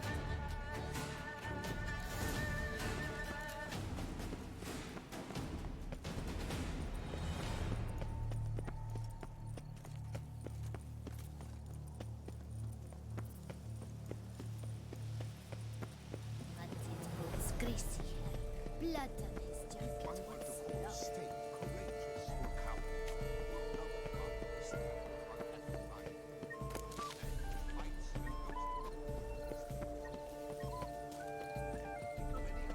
For the state is courageous in the virtue of a portion of itself, which preserves the instilled opinion about the nature highlands to be feared, or not to be feared, in pleasure or in pain, under the influence of desire. Grace the Duchess unites thus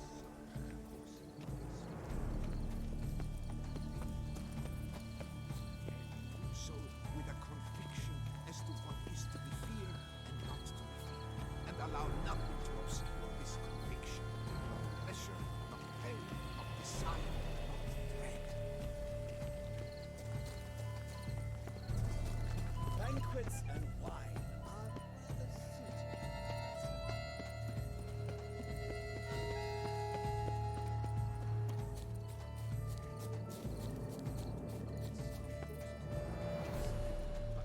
This is no true.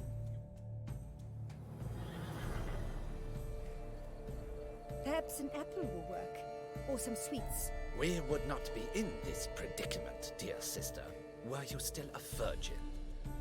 Do you really wish to have this conversation again? Here and now? Hush, or you'll spook the beast. We shall try the sweets. Hey folks, gonna have to ruin your fun. Sorry. Who's that?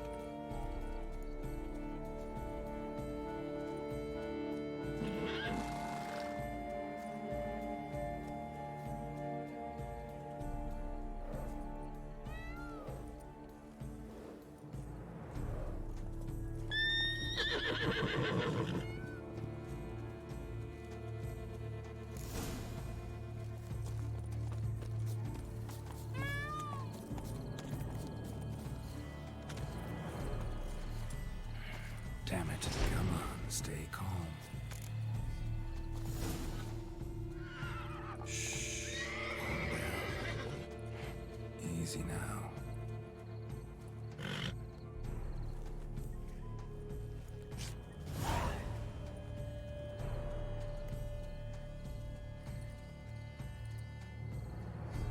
Well, that's hardly fair. Flagrant cheating is what it is! Sirs, we must teach this scamp some proper sportsmanship.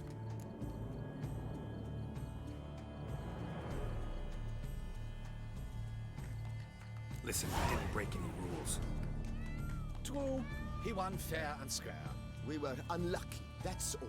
We must try to grab the next clue.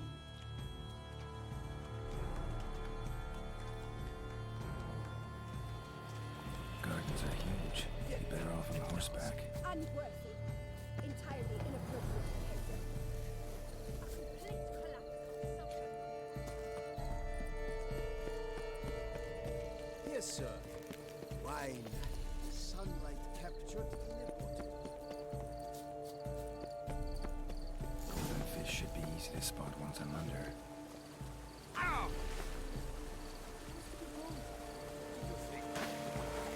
What the blazes? Did someone just dive in the water? Counter to the rules? Who is that man? That is not allowed. It will not.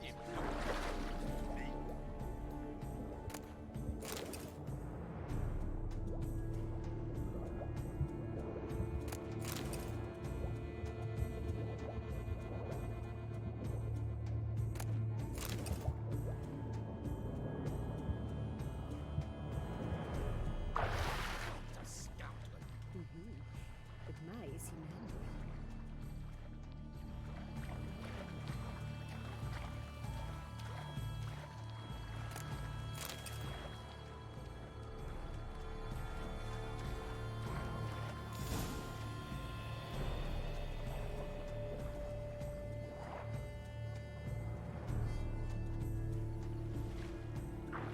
Hey, wait. Stop. It's important.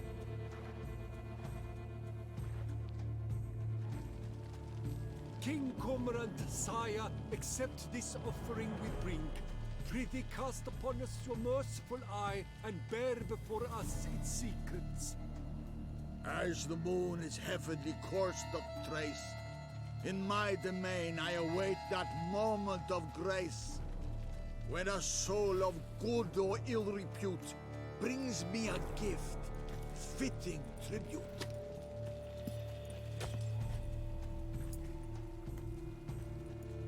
A key.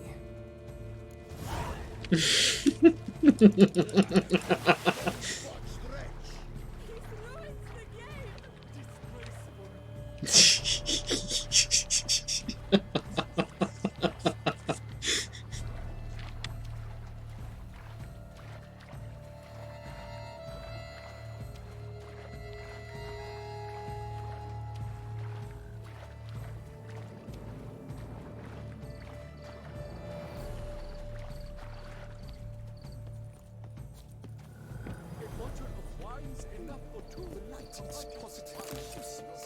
She can't possibly see the thing. What? You say so.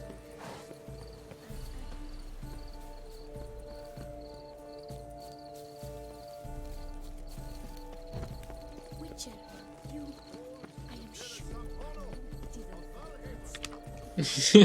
What's in Russian it says this is really interesting.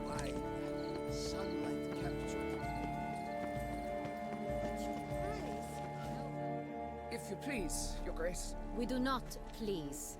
We act out of the highest necessity. All shall be explained later. But it's against the rules. I am the rules.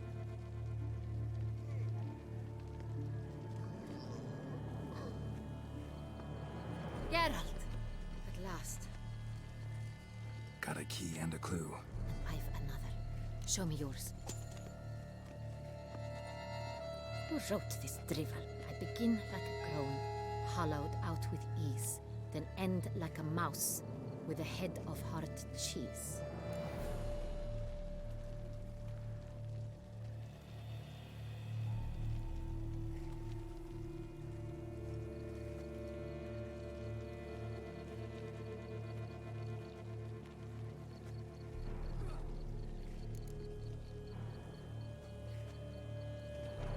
Let's see.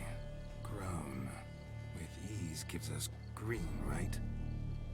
And mouse with the head of hard cheese. Greenhouse? You're a genius.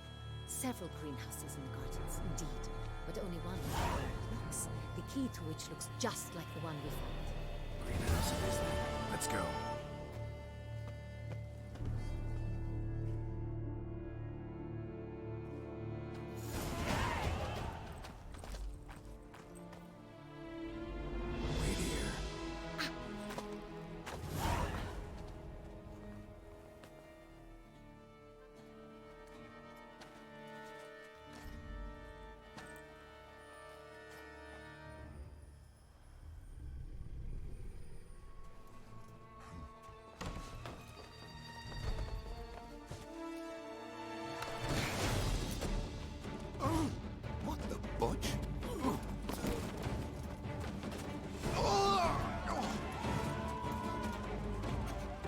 dead!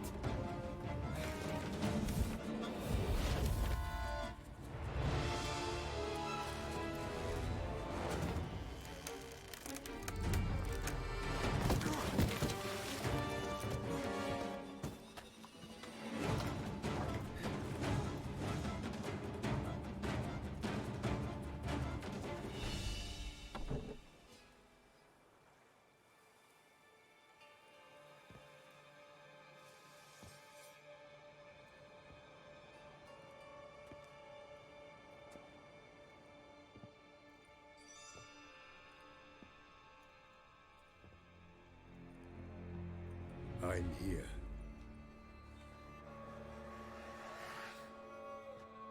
This belonged to you, maybe? It did, but you may keep it. I've a new one. I do not know you. I've done you no harm. Yet first you butchered a Bruxer who was dear to me. Now you pursue me. Why? You've killed 4 innocent people, at least. And you? How many innocents have you cut down?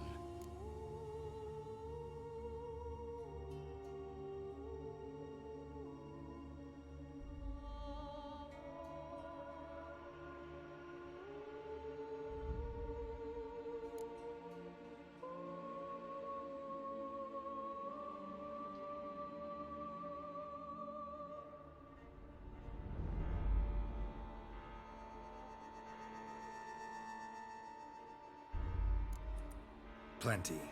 Even more of the guilty, though. You're next. I think not. You see, I've something to do still. More murders? Just one. Not counting yours.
To stay where you are. Regenerate. I know you're in trouble. I can help. I'll help myself. No, he's my friend.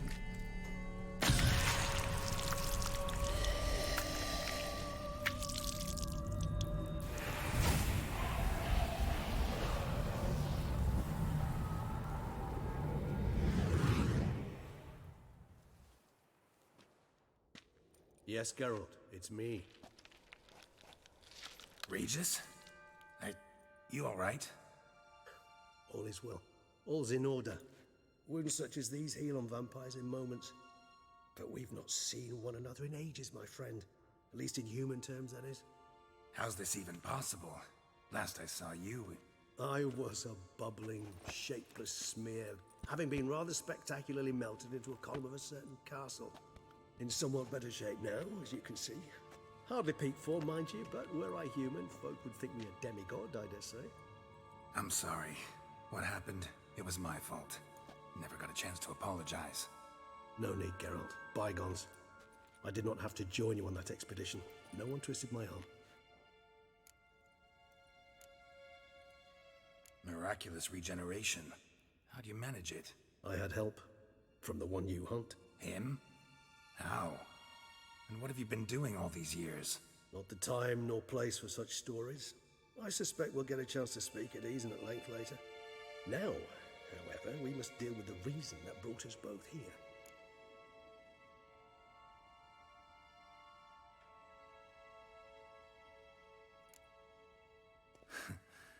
Local serial killer seems to obey you. Maybe you could talk him out of it, convince him to stop murdering. Why do you think I've come? It shall not be easy, as Dettlaff can be rather stubborn. Though you must certainly recall that neither do I surrender readily. So that's his name. He's your friend? You might call it that. Though Dettlaff is... how would you humans put it? More bestial than I am. But not to worry. I'm working on him. Haven't exactly done a great job with that. He's killed one knight since I got here, at least 3 others before I arrived. For good reason, I'm sure. Understand, Dettlaff is not some decadent shit who kills for sport, or to assuage a dryness of throat or a dullness of mood.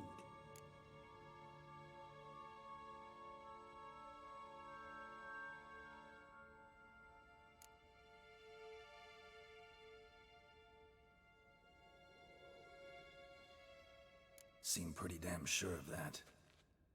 I am, because I know him very well.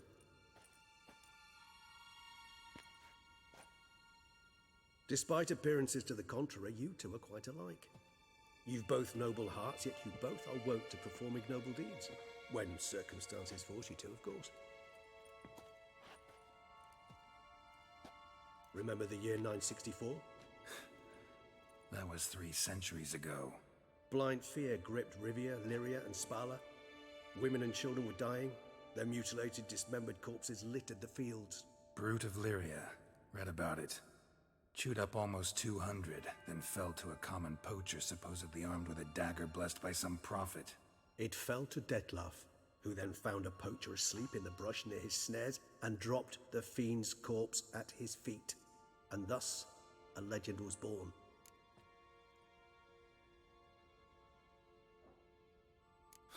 Vampires rarely help humans. Must have had his own agenda, hunting the beast. You err. He slew it for one reason alone. The monster killed a lad who once in the street had offered Dettlaff an apple, expecting nothing in return. Terribly noble of him. You do not have a monopoly on altruism, my friend. Vilgefortz melted my body. Dettlaff found what was left. As per our codex, he had a choice. To leave me where I was, or to care for me and nurture my remains. He chose the latter. Regenerated me at no small expense in his own blood. Do you know what that means to a vampire? The gravity of the endeavor? Probably same thing it means to a human. You owe him your life. Much more than that. The act itself made us blood brethren. A bond so strong humans cannot even imagine. Which is why I know something ill is afoot. Always had an overdeveloped sense of empathy. Each vampire has a unique talent. One they hone over centuries. It's precisely what renders us so difficult to classify. Dettlaff's trump card is his herd instinct. His tribal propensity. In point of fact, he prefers the company of lesser vampires and shuns that of humans. If he walks among you, killing egregiously, it can only mean something's upset him. Immensely. Anything specific? Some set of things that'd be likely to set him off? How should I say this? Dettlaff doesn't understand men, their world, its rules, its conventions. He's naive in a sense. He doesn't comprehend your games, knows not what it means to lie, deceive. Suggesting he's maladjusted and venting his rage. I'm suggesting maladjustment can at times breed conflict. But is it the case this time? I cannot say, but intend to find out. Gotta find him before something upsets him even more, and all Beauclair is awash with blood. Well, we share a cause then, just like the old days. Not entirely. I mean, when I find him, you know. I know you've a contract on his head. Yet your true task is to stop the beast killing, not necessarily to kill the beast, am I right? All in all, sure. Let us find him. By the time we do, I hope I'll have convinced you Dettlaff is no monster. Fine, all right already. But for now, evidence is stacking up against him. Hear that? The posse. Knights must have tracked me here. I prefer they not find me here. I've makeshift quarters at Mère Lachaise Long Cemetery. We'll meet there. See you.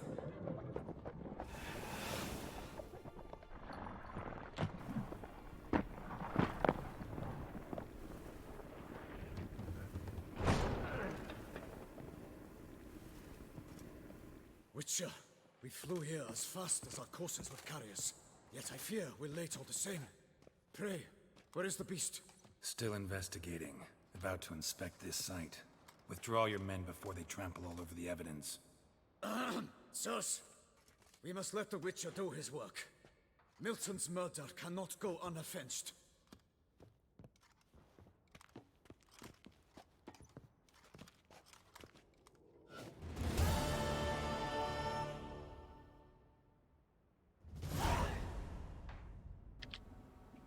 Whoa, that was epic.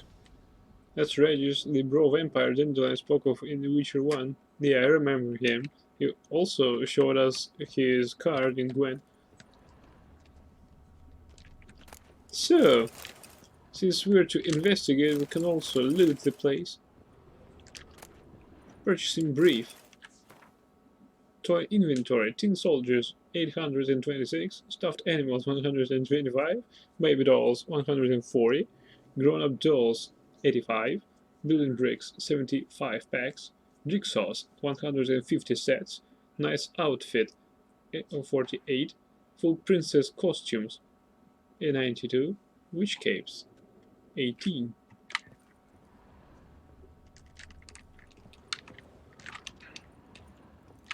Now this is a warehouse.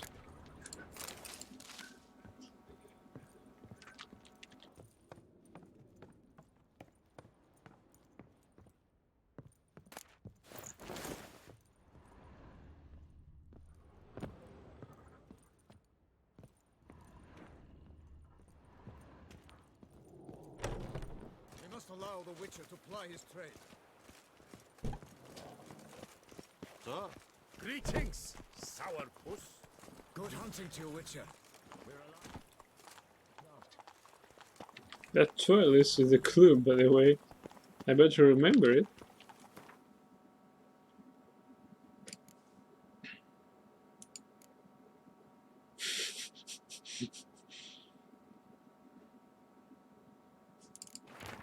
Deed to Corvo Bianco. We, Anna Henrietta, by the grace of the gods, Duchess of Toussaint, do hereby grant Geralt of Rivia, crest of the bridge, the land belonging to the estate of Corvo Bianco, together with all goods and chattel found thereon.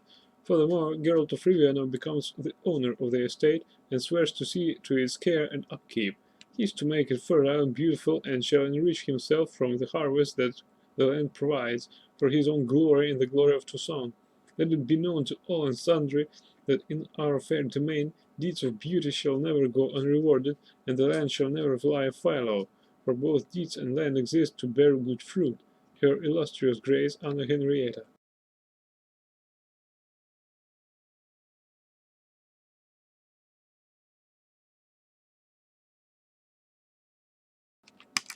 Now I have the key to Corvo Bianco. Summons from Duchess Anna Henrietta. Starry night over the Pontar. Beautiful.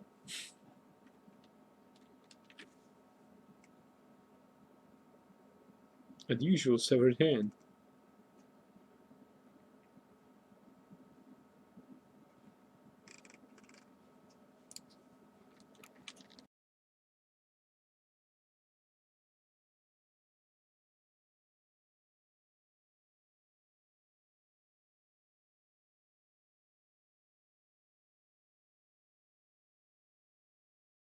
Now here's this toilet.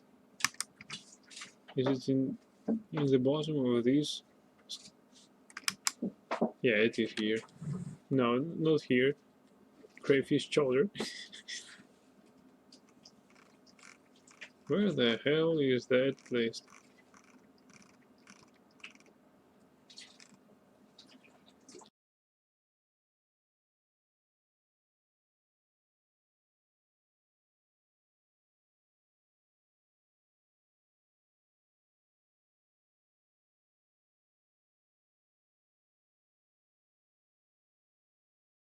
Cool from the horn of a unicorn. And like a mouse with the head of hard cheese.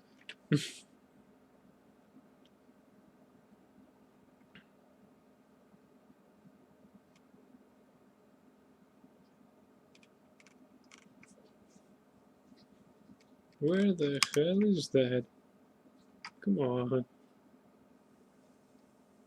These are contracts. White Wolf. Announcement. Caravan escort.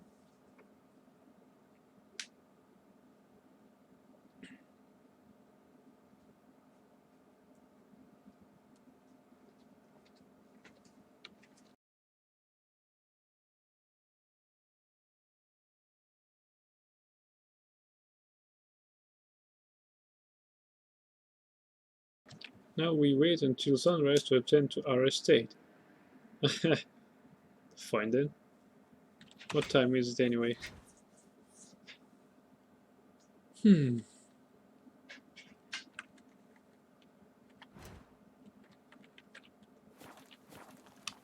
AM.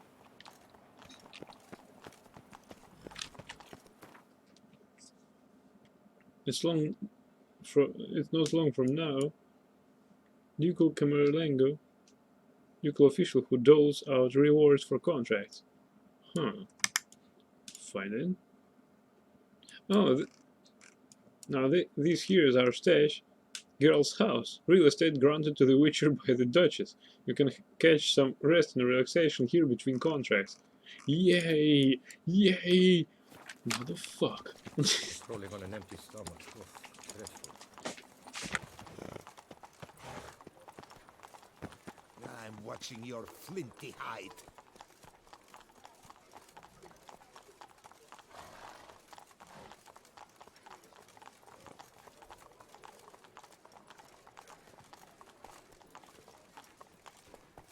Too early, you say? Sir! Sir! A letter for you, sir! Letter?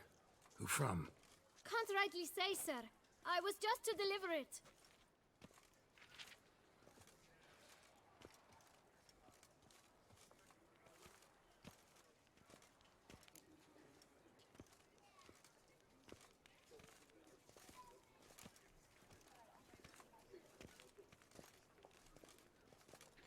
Here. And thanks. No, sir. Thank you. And I truly hope I'll be of service again.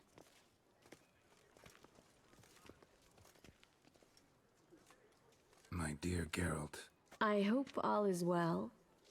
I imagine you hot on the trail of some nasty monster. Or is it an overly complex curse this time? Oh, Geralt, I wish I knew for certain. Whatever is keeping you busy, perhaps you'll need a break. For those moments, I offer you this intriguing little mystery I happened on in an old manuscript I bought off a merchant from Nazaire. The tome's author claims a certain Professor Moreau once called Beauclair home, and this professor conducted research into Witcher mutations. I don't know much else, but I suspect that alone might pique your interest. The tome mentioned a journal interred with the scholar when he passed. It could very well lead you to his laboratory. I'm enclosing a map I found folded in the tome. It's smudged in a few places, but I hope it proves useful anyway. Please be careful and come back to me quickly. Your Triss. A professor who studied Witcher mutations. Might actually be worth looking into. So, we play Gwent until sunrise. Sure we do. And someone is asking for a ban here. Hey, mister, if you are first time here, then you're you're out of here.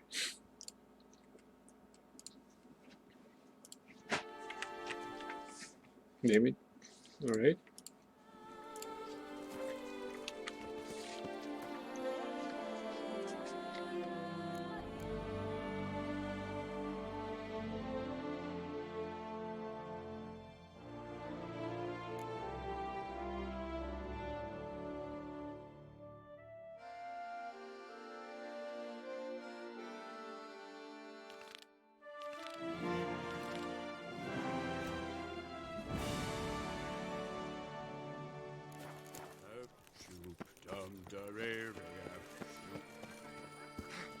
No two ways about it. Never have you seen such a tournament, for such a tournament's never been held. All lovers of Gwent are invited to come compete against players from all over the world. In addition, this tournament shall be your chance to play the new and exciting Skellige faction. Come more near, we'll be expecting you at the Pheasantry.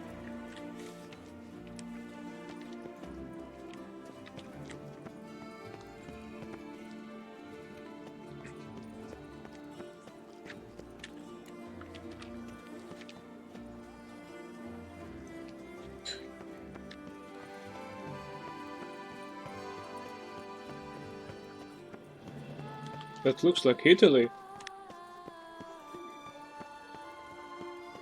A fruitful hunt to you, Witcher.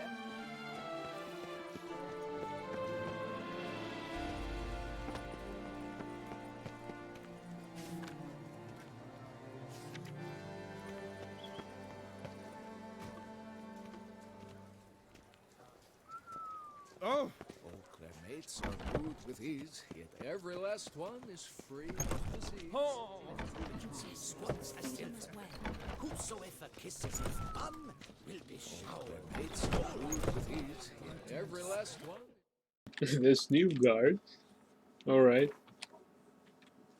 And if Temeria will someday be just like that, well, it will certainly win. Wipe your boots before you take another step. Don't slurp your food. Don't eat with your hands. Don't pick your teeth with your knife. What? Oh, I'm just jesting. You, sir, clearly were not born in a barn. Welcome to the Pheasantry, the best auberge in all the duchy. What are you serving up today?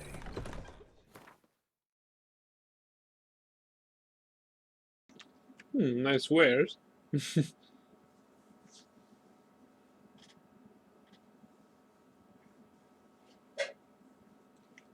But they don't have any Gwent cards. And they don't have any wares. Not. No, I have some. Here. Best prices also. Nice. Pouch filled with florins. Wow. And it only costs 1. Naturally. It should cost at least 100.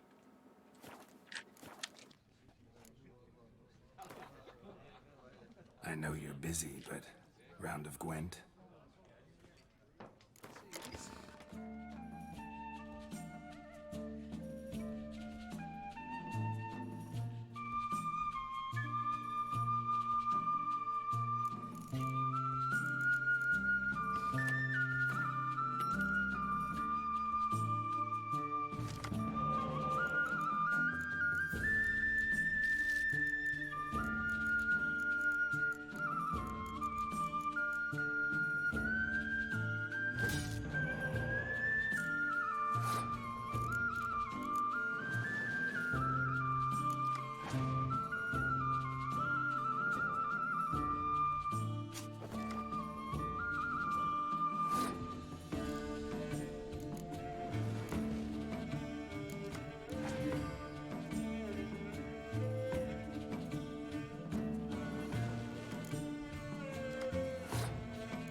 merry.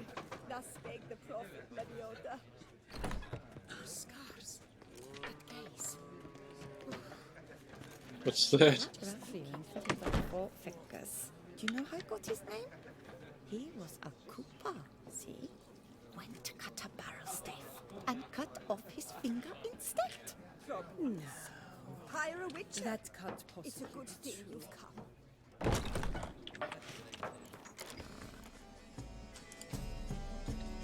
Oh!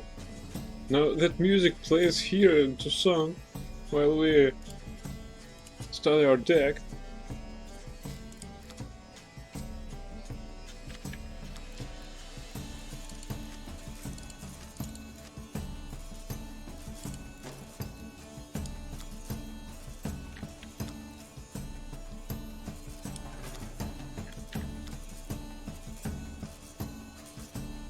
Drake Bondu.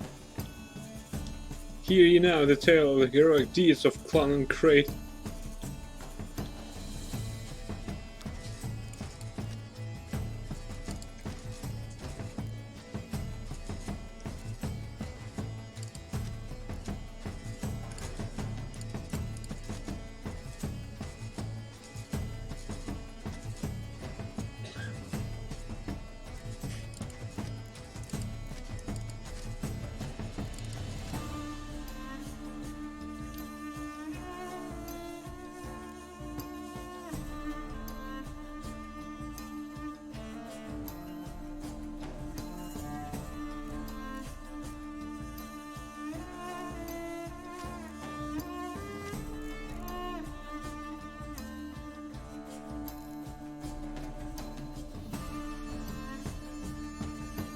We have to find all those shield maidens and Ceres. Yes.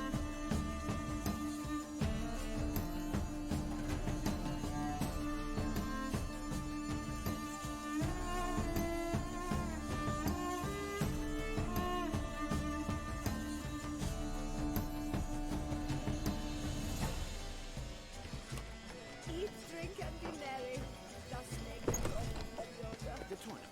Am I too late to sign up? We've one slot free for anyone willing to play the Skellige deck.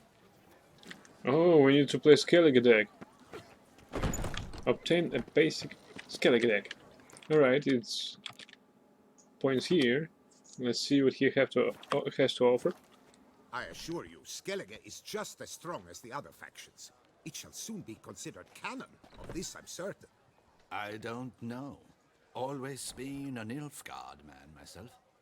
I must give it some more thought. Geralt of Rivia. Saw a notice about a Gwent tournament. By all means, you've come to the right place. I am Count Martin Monnier, Organizer-in-Chief. Our tourney's more than mere diversion. We've a mission, see? To spread word of my brother's brainchild, Skellige, a new Gwent faction. These new cards. Tell me something about them. Their design embodies the Isle's spirit. The rage-filled potency, the rough, brutal beauty. Famed Skelligers, heroes of lore, berserkers and beasts, ogle us from the cards. Ran Tuirsek is the faction's leader, of course. And the other famous Skelligers? Hjalmar and Ceres on Krite, naturally, though not conjoined. Also Hemdall the hero, the venerable druid Ermion, the list goes on. New deck? Where'd you get the idea? I mean, why bother? All Beauclair knows me as a great lover and promoter of Gwent. My brother, dead for some time now, was known to be the same. We shared another great passion, travel. Spent a great many years at sea in our youth, marking out our territory in multiple corners of the world. Yet the one that truly grabbed us by the stones were the Skellige Isles. The stormy sea, consumed by a fever, a suicidal awe, dashing itself against somber cliffs. That is the image I retain. It and others like it inspired my brother to devise the new faction. The tournament. Where do I sign up to play? Right here with me. I've one slot open, but there's a condition. You must use cards of the Skellige faction.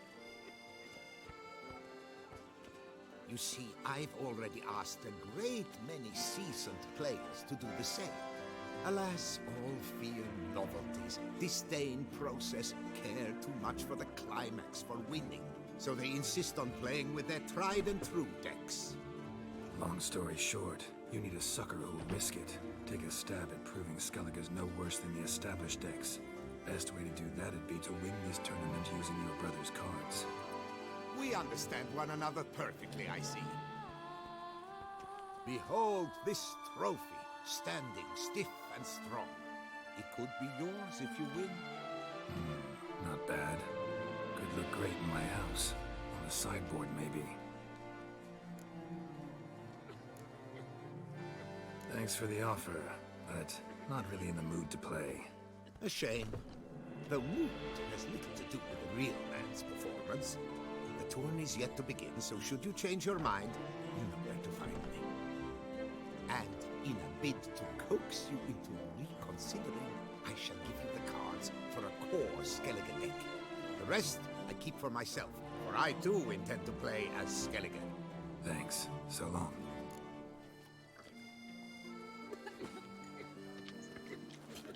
He's our almost... What? This guy is almost our priest because he's Gwent promoter, just as ourselves. Okay, we received Triss' letter. We may now go to our estate. Wait a bit, I've got a new letter here. Where is it? Where the hell is it? Alright, here it is. Old map of Toussaint. Centuries old map of Toussaint. Beautiful. Letter from Triss. Alright, you already read that.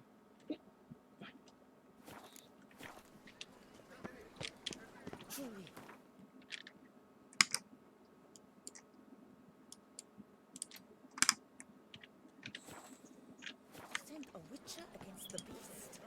It is if one sought to treat the clerk with grace.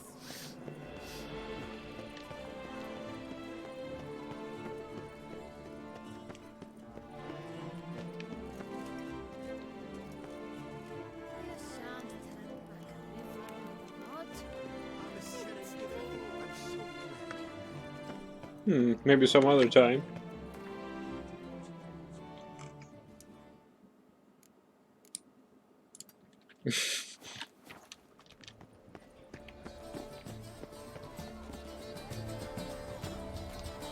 Oh yes.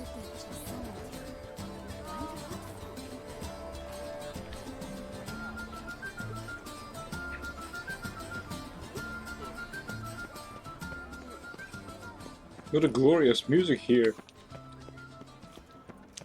Witcher? Yay! And we've got our real estate here. Just come through the night, returned from his days at war. Never thought I'd live to see it. What a sight.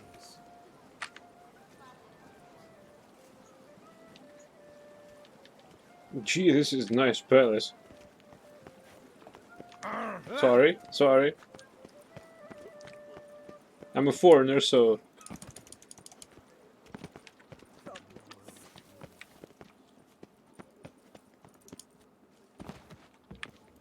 Tis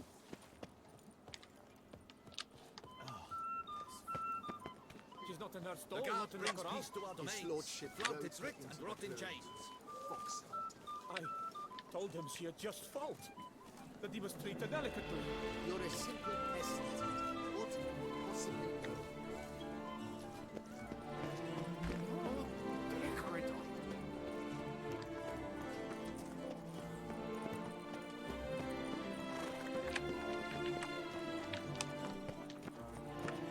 Here's some free advice.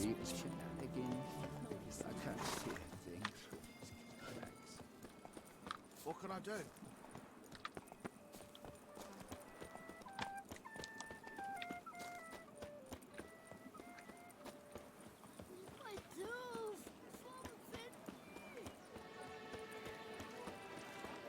Suddenly, Witcher?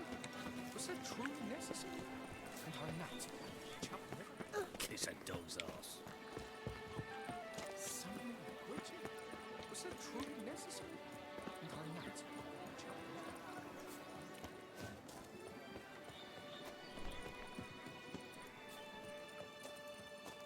I think these Ofieri guys really miss Toussaint. They think that they have seen most precious wonders of the world. How do I get down? Ah! Alright, seems okay. The book of lust is hard and girthy. No one can grip the damn thing. And I say, hey, hey, hey, what's going on? Oh, damn, man, you're so sharp.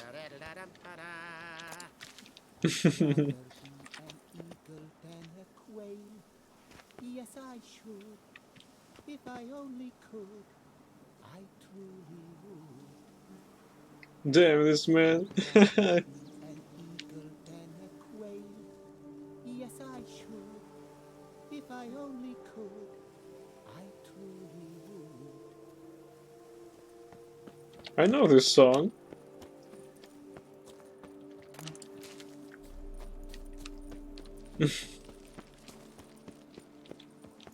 Is it ours?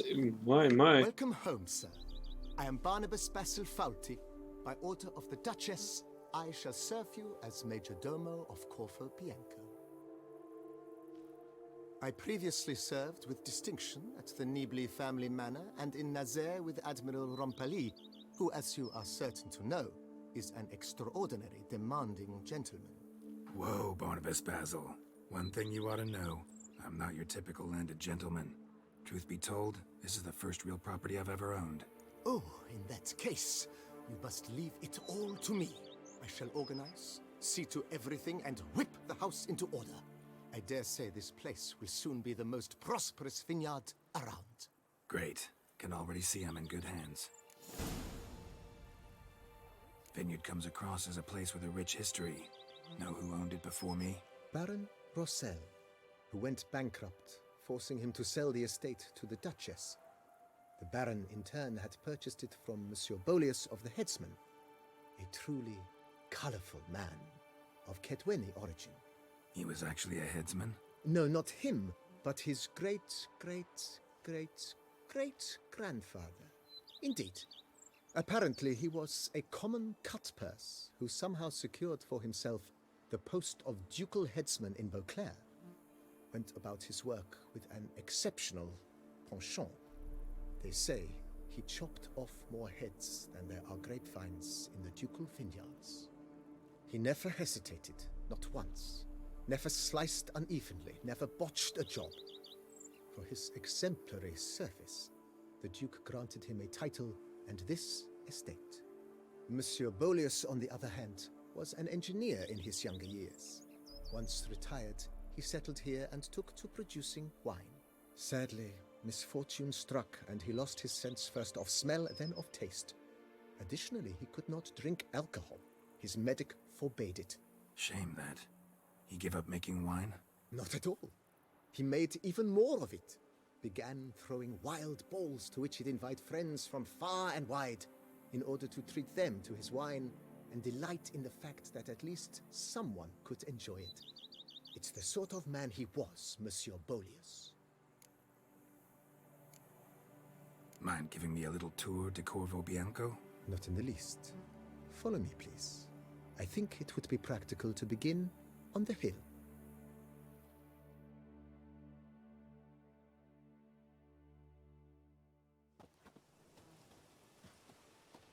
Behold, sir, your estate in all its splendor.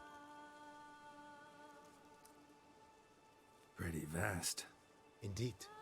And now, sir, allow me to show you a handful of interesting details.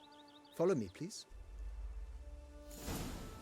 Been a major domo all your life? Yes, I come from a long line of major domos. My father was a major domo, as was my grandfather before him, as was my great aunt. In fact, she was the one to start the tradition.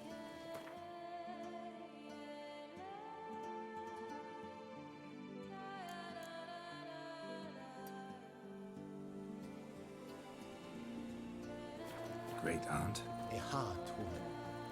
It is said that already as a child, she knew where she was going and went there. When she arrived in Beauclair, she signed on as a chambermaid at one of the vineyards and slowly worked her way up to Major Domo. She dragged the rest of the family up the same path. If my lips don't stink of wine, my wife won't know that. The servants' quarters. I occupy the green home. With the Duchess's permission, I have hired a full staff. Their salaries to be paid from the ducal treasury. Nice of her. Not the most sightly part of the estate, I admit. But I think it's worthwhile for you as master of the domain to know where the help stays.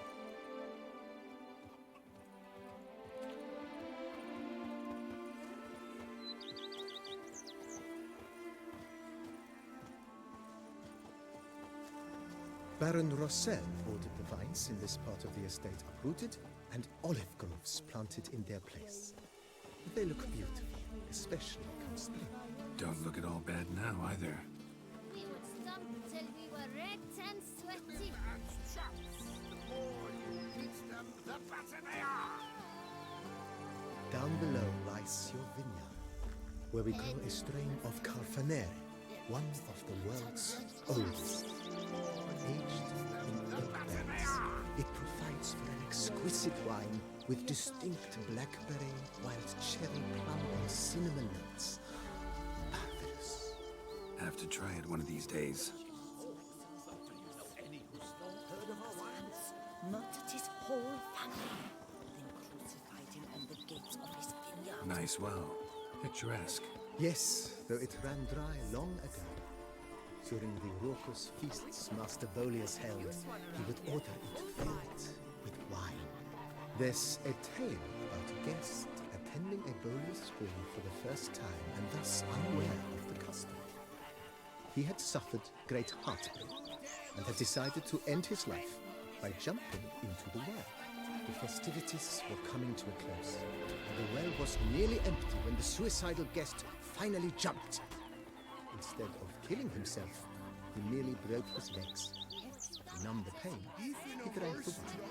Drank himself to death? Not at all. When found the next day, he had concluded he'd witnessed twin miracles. The water had been changed into wine, and he had survived. He retired to a monastery in the Dragon Mountains and began preaching the wisdoms of Leone.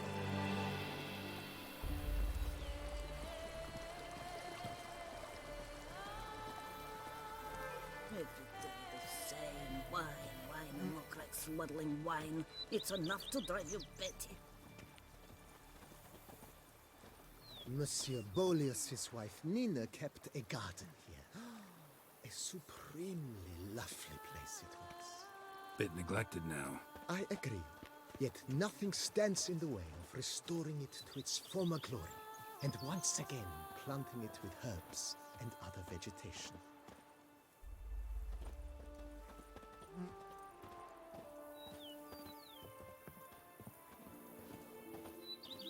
Madame Nina planted diminutive, delicate flowers and herbs here. One might say their aroma still hangs in the air. You're quite the romantic, Barnabas Basil.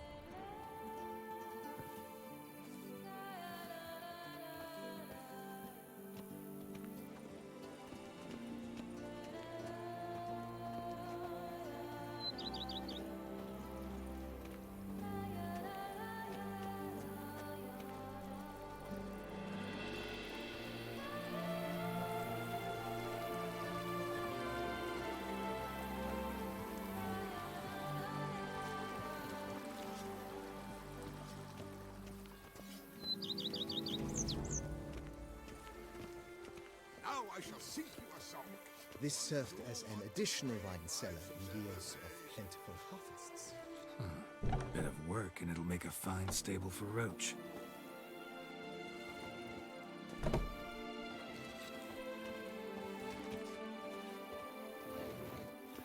The days pass. The pile of work remains the same. The cellars, voila. During Monsieur Bolis's time, wine was kept here, but Baron Rossel used it to store olive oil as well. I took the liberty of cleaning up the mess, which I made while fighting the Bruxa. Thanks, Barnabas Basil. Appreciate it.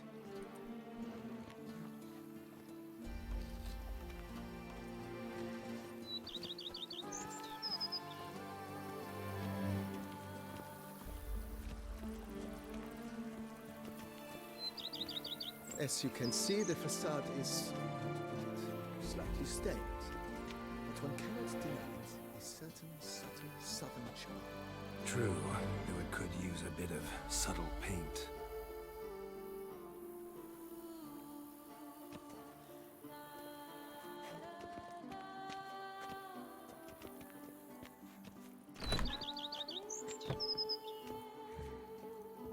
And welcome inside. On the left is the master bedroom. On the right, the dining hall and kitchen.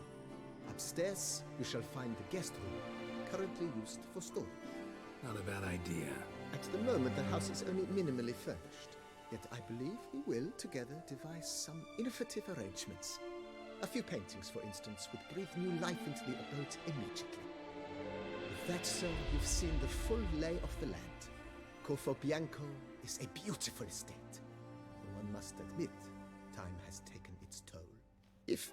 Forgive me for being forward, but if you were to choose to invest a small sum towards its beautification, consider me at your service in the matter. Think I'll take you up on that. Be sure to come and see you if I decide to do any remodeling.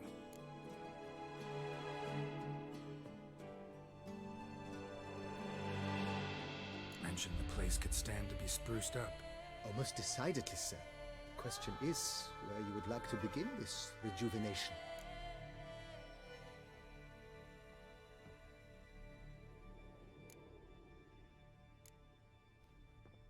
Been thinking about the outer walls. Maybe a fresh coat of paint or some patching. If I might dare to make a suggestion, why not start with a general renovation? I once oversaw such work at Admiral Rompelli's summer residence. The effects were simply breathtaking. Not only did the residence positively sparkle afterwards, but we also made room to display the Admiral's armor and weapons, of which he was a passionate collector. It's in your hands then. Make the place shine. I shall get to work immediately. Within a day's passing, I shall have sent for the crew which rebuffed the Admiral's residence. They are the finest specialists around. Highly skilled at what they do, it shall not take them too long, I wager. 2 days after they begin, your eyes will behold your residence in its refurbished, rejuvenated, beautified state. Is there anything else you require, sir? Got these spacious grounds. But maybe it's time to make them more... useful. Oh, yes. We certainly should. The way I see things, given your trade, sir, you would be wise to put in a grindstone and an armorer's table.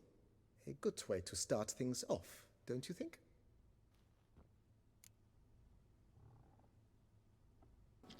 We were incredibly passionate about collecting shit. Yeah, exactly. My armor needs work from time to time. You know, oil this, reinforce that. Could use a decent work table where I could do all that. Admiral Rompelli once hired a specialist who made the finest armorer's tables this side of the Yaruga. I will contact him at once. Good. Order me up a table like that. Immediately, sir.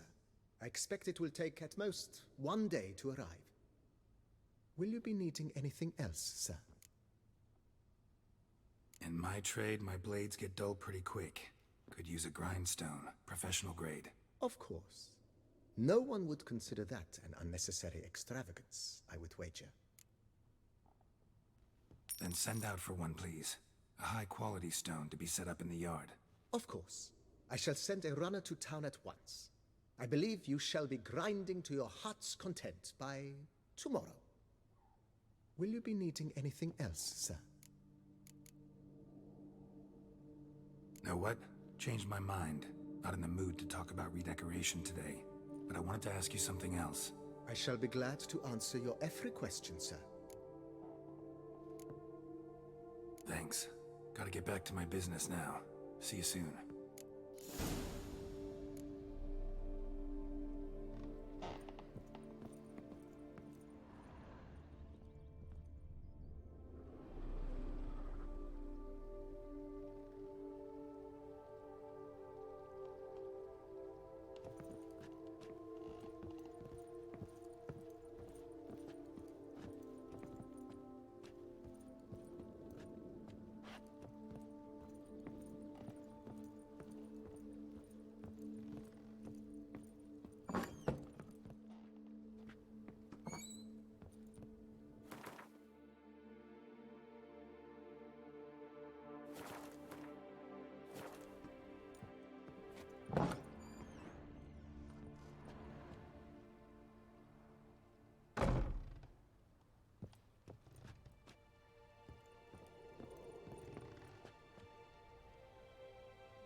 Alright. Trophy. Mirror, nice. I think I have some paintings in my stash, but first we need to wait 3 days for refurbishment. By the way, I also noticed that there are no windows here, which is strange by my account.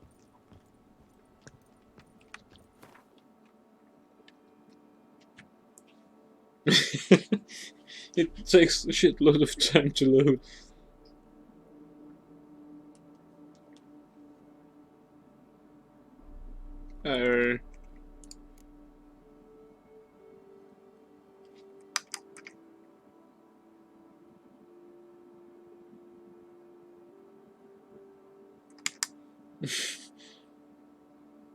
You don't remember if they had windows? Let's see. Only one way to find out is wait.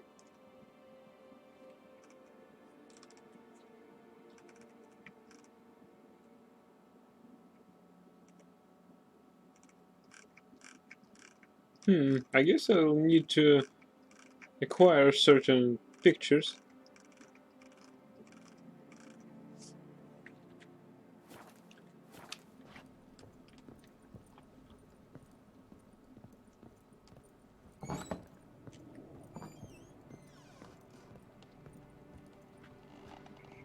Why the fuck we store an empty bottle in our stash is shit. Definitely. What?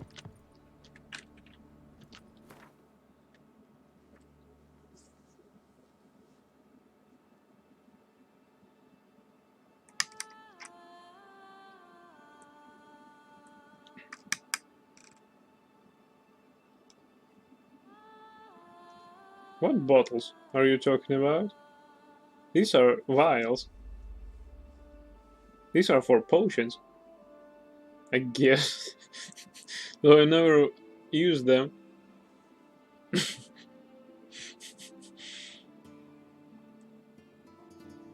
See? 48 seashells. To the right of the vials. Bottle. What's wrong with that?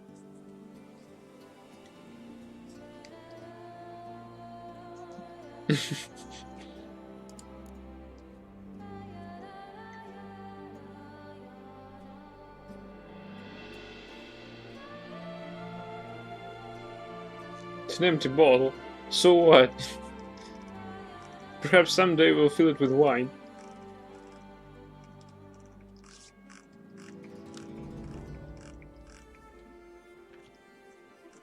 Poker.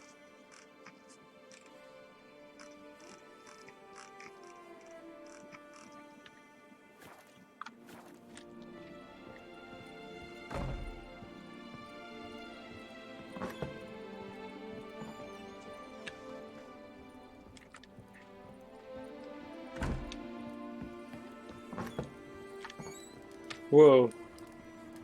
We need better windows here.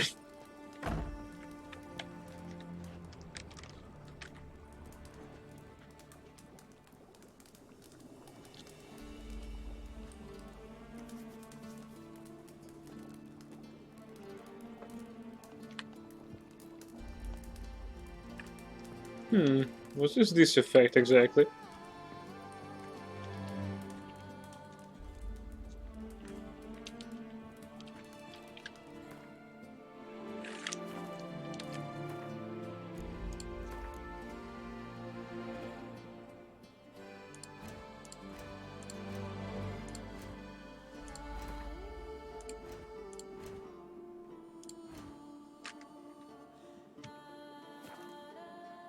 Washing hands? Even some stinking wild hunts warrior finger would be better. At least that would be a trophy to some standard trash from the litter box.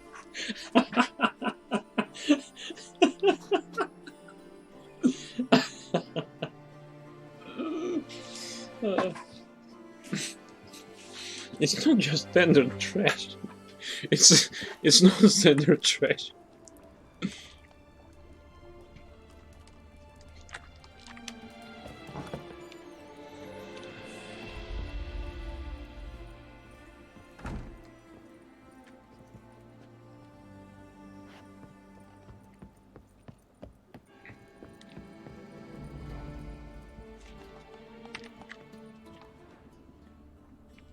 Such a small window here.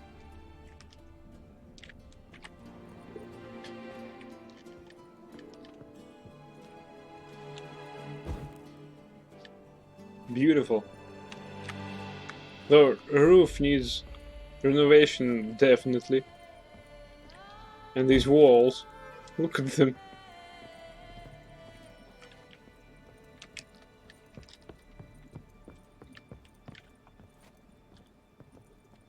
Armor stand. Those unducal guardsman armor. Nope. This goes for sale. By the way, let's take a look how it looks on Geralt. Almost standard Nilfgaardian wear.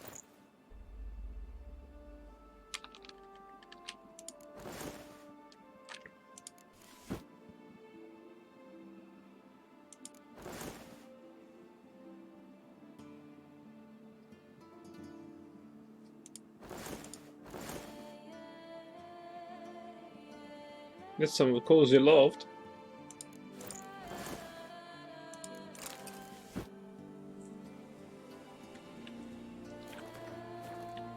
It is.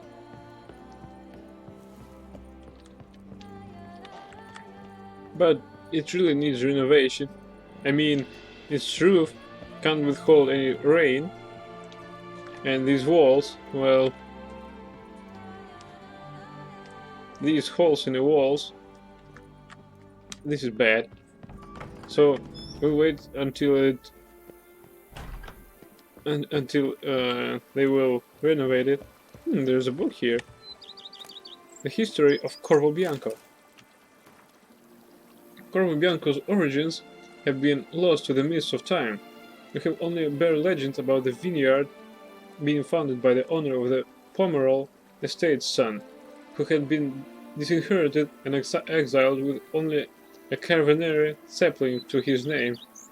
The modern history of Corvo Bianco begins with Master Bollius, who settled in the vineyard in his elder years.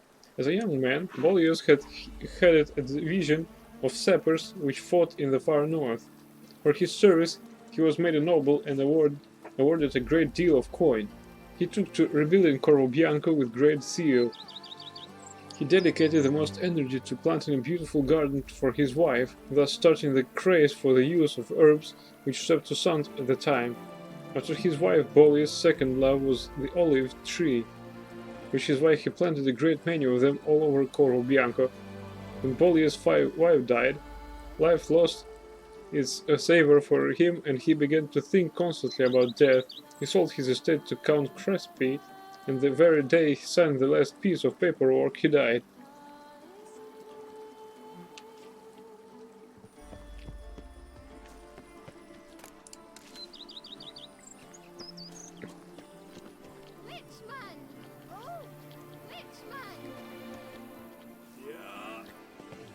Hey guys.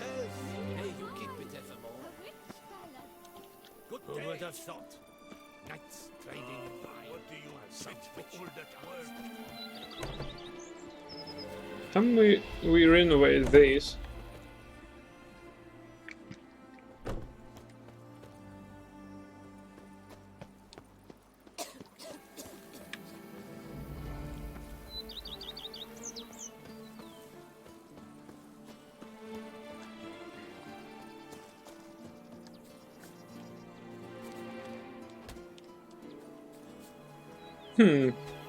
Whoa.